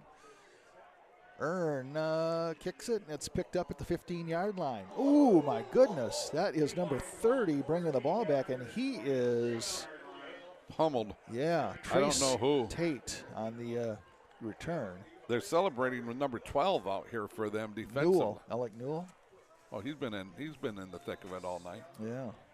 Yeah, Newville, coaches are even giving him some pats, so Newell must have got the big hip. It's my bad. It's Newville. I've been calling him Newell most of the night. Newville. Okay. Newville. Yep. So what do we got? 7:06 left in this one. Running clock. 55-6. Okay. Zeeland West 32, Muskegon 29, fourth quarter. Thank you, Arlene. Oh. Close game there. Handoff up the middle. And on that stop, Lucas Dye, a sophomore defensive lineman, makes that tackle. Going to be second down in about 5. Just a little bit over 6 minutes left to go. I think the boys up on top are cold. Yeah. They're a little chilly. I think they're ready for this one to be over with, too. I think so, too. Appreciate you guys up there. You bet. Stomp on the roof if you hear me. There it goes. Well, they're still moving. They're still moving. They still hear us. Appreciate you guys, man. Love you. And there's a handoff. Oh, the ball popped out loose? Yeah, it might have been, but let's see. They unpile, and Hart still has the ball. But are they going to give it to him? Or they're going to keep it? Yep. Okay. I think it was number 55. Okay. One of the linemen came up with it for, that would be Chris Terhar, number 55, it looked like, may have come up with it for Hart. So now you're looking at, 3rd and 3 from the 36, 5:39 in county. New quarterback in there for Hart is Blake Weinrich or Weirich. 54 had it. 54 with the carry. Oh, wow. And 60. So that'd be Adrian Tice. So they got him. Help me here. What's that? Oh, defensively, I thought you were done. Clint Villapando? Villapando, yeah. Well, holy buckets. How did I ever get that right the first time? Went to school with the Villapando. Did you? Yeah. Whitehall 56, Manistee nothing. That's a final. What is that? Say that again. 56-0, Whitehall over Manistee. Here's a counter play. This is going to be Hertzler, and Hertzler gets his way to the 45-yard line. So it's going to be second down now and 8 yards to go for a first. Bottom of that pile is going to be number 29, Chuck Myers. Chucky, also AJ or TJ over there. No, AJ, I think, over there, Larkin. Second down and about 8 yards to go. Ball is at the 45-yard line of Hart. 55-6, North Muskegon on top. Spencer Williams checks in for North Muskegon. Quarterback Blake Weirich, the junior. Middle.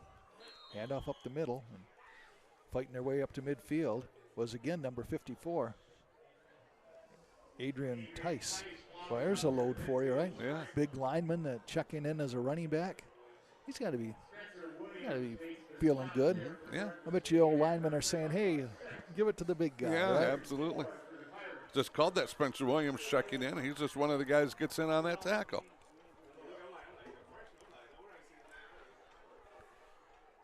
And they snap it over here to, my goodness, got some running room over here. That's going to be number 30. That's Trace Tate. And Tate, tightrope walking down the right side, and he is down deep inside North Muskegon territory. First and goal. Nice run there by Trace Tate, the senior. I tell you what, ran him down. I think it's Landon Grimm, number 23. I think that's the guy who ran him down. There's another guy running there with him. Not sure who it was. So it's going to be first and goal from the 5-yard line. 3:16 left. Dad sitting next to us, Mr. Grimm. Here comes going to be handoff or a direct snap up the middle, and man, got a rugby scrum going there. Yep. 57-66. Lucas Dye and Brennan Slayton. And on that stop defensively there for the Norsemen. 42 on the carry. That's going to be Andres Borrego, sophomore. So some new names getting in there for Hart. About 2:30 left to go here in this one. Second and goal from the 3-yard line. 55-6 North Muskegon, but Hart looking to change the number on the scoreboard again. And it's 30. going to be, number 30, that's Trace Tate, and Tate finds the going up the middle a little tough. Number 66, one of the Slayton, Brennan Slayton, and then Chucky Myers in on that stop. So Myers has come in and got a big piece of the action, huh? Couple tackles here in the last couple plays. Coach Withams, both of these teams been able to play several guys here. Of course, Hart with a few less guys. It's going to be third and goal from the 3 with 1:55 left. Ludington 27, Montague 14. Wow. That's not looking good for the Wildcats, is it? Jet sweep to the right side. I believe that's going to be Trace Tate. And he's not going to get into the end zone, so now you're looking at fourth and goal. Chucky Myers again on the bottom of that pile. 56-0, Whitehall over Manistee. That's a final. Okay. Puffer 41, Wyoming 7. Zeeland West 32-29 over Muskegon so far. Still turned into a pretty good game there. Yes. Fourth and goal from the 3-yard line, 1:11 left. Hart trying to bang in another one here. And it's a direct snap up the middle, and it is going to be a touchdown. And now all that remains I'll try to help you. 50. Is it 54? That would be Adrian Tice. Yep, 54. Okay, thank you. So Adrian Tice gets a touchdown.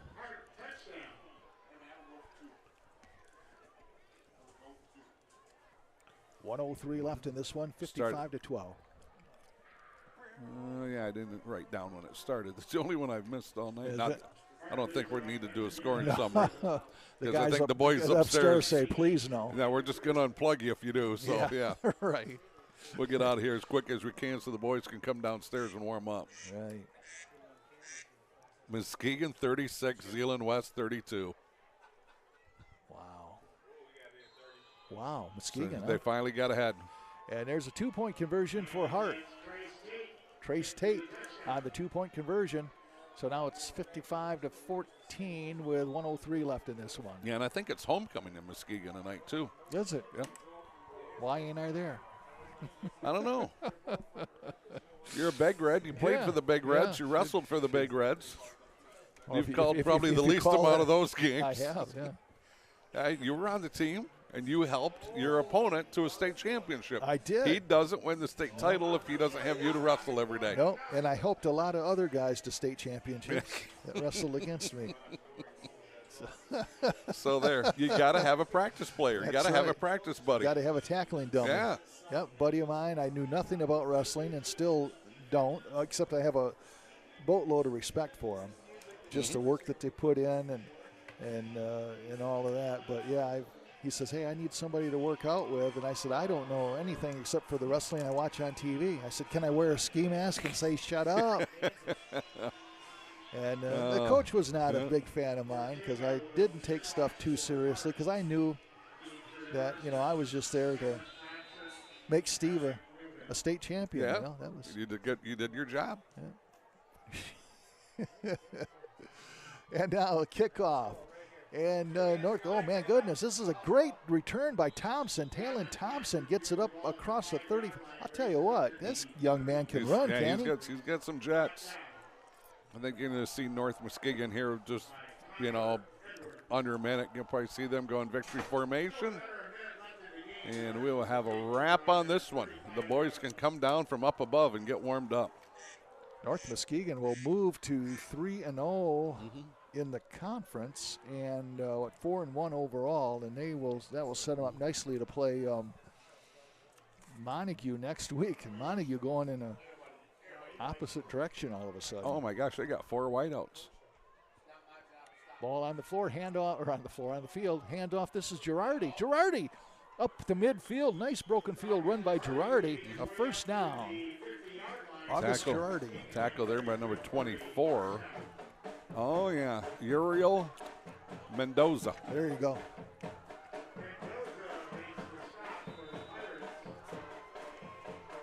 And I don't know if they'll even run another play. I'm thinking no, they won't. So time will come to an end here. 55-14 is the final as North Muskegon wins this one. They will improve to, I just said it, 3-0 in the conference, 4-1 overall. Hart will fall to 1-1 in the conference, 3-2 overall. And if the Ravenna score stays true, and they lose, North Muskegon will be in first place all by themselves. Yeah, you're right, because they went into this game tied with Ravenna at 2-0. Didn't see that coming. No. Nothing against Mason County Central, but thought that Ravenna was cruising along here. So got another score coming in. Gotcha. So Muskegon 36, Zeeland West 32. First time Muskegon's led the entire game. Ludington 27, Montague 14, Whitehall 56, Manistee nothing. That's a final. Fruitport 37, Coopersville 14. So Fruitport's going to go on and get another win. All right. Good for them. Coach Smith doing a good job over there. Yeah. All right. Now, I'm going to check one thing here for a minute from your wife because I have conflicting scores. We will be wrapping up shortly, guys. Cal's going to. Yeah, I had a score that said also that Ravenna now was ahead, so not really sure what's going on with that score. Okay, so it could be either way, right? Yes. Okay. Got another one coming in real quick from Rick Hickman. The boys are going, I don't care. What's your... Rick's still typing. Oh, is he? Okay. Well, give me a time to do the sponsors for the final time here. Okay. North Grove Brewers, Van Dyke Mortgage, Foundation Systems of Michigan, Durga Insurance, Green Ridge Realty, Chris Dykema and Sarah Reel, Big Stone Therapies, Grieve Law. We want to also thank Dave Dusenberry and Scheid Heating, Cooling, and Plumbing. Anything there? Oak Ridge 36 to 8 now over top of Fremont, and he's got another one coming in. But I think he's going to start getting a bunch of them in a hurry. So Yeah. Okay. whatever you want to do. All right, why don't we wrap up? I think the guys want to come down before their probably ice do. cube. Final score here from North Muskegon, Fred Jacks Memorial Field. Want to thank everybody here in North Muskegon for setting us up, from the athletic director, Mr. Cook, Cody Liverance coming up here at halftime, and a great press box crew up here. We appreciate these fine folks as well. 55-14 is the final score. It's going to do it for us. For my partner, Cal VanSingel, we want to say special thanks again to Bill Mann, Matt Tarquette, Jesse King, Trent Alpinar, and Scott DeCamp, all of the CatchMark crews, SportsNet. And we will see you again next week when we'll have a big game in the West Michigan Conference as Oak Ridge will take on Whitehall. Zeeland West just scored 38-36 over Muskegon. Is that a final? Or No, it's not a final. Okay, still it's not going a final. on. 38-36 Zeeland West. All right. Not a final. That's going to do it for us for tonight. Have yourself a good night, everybody.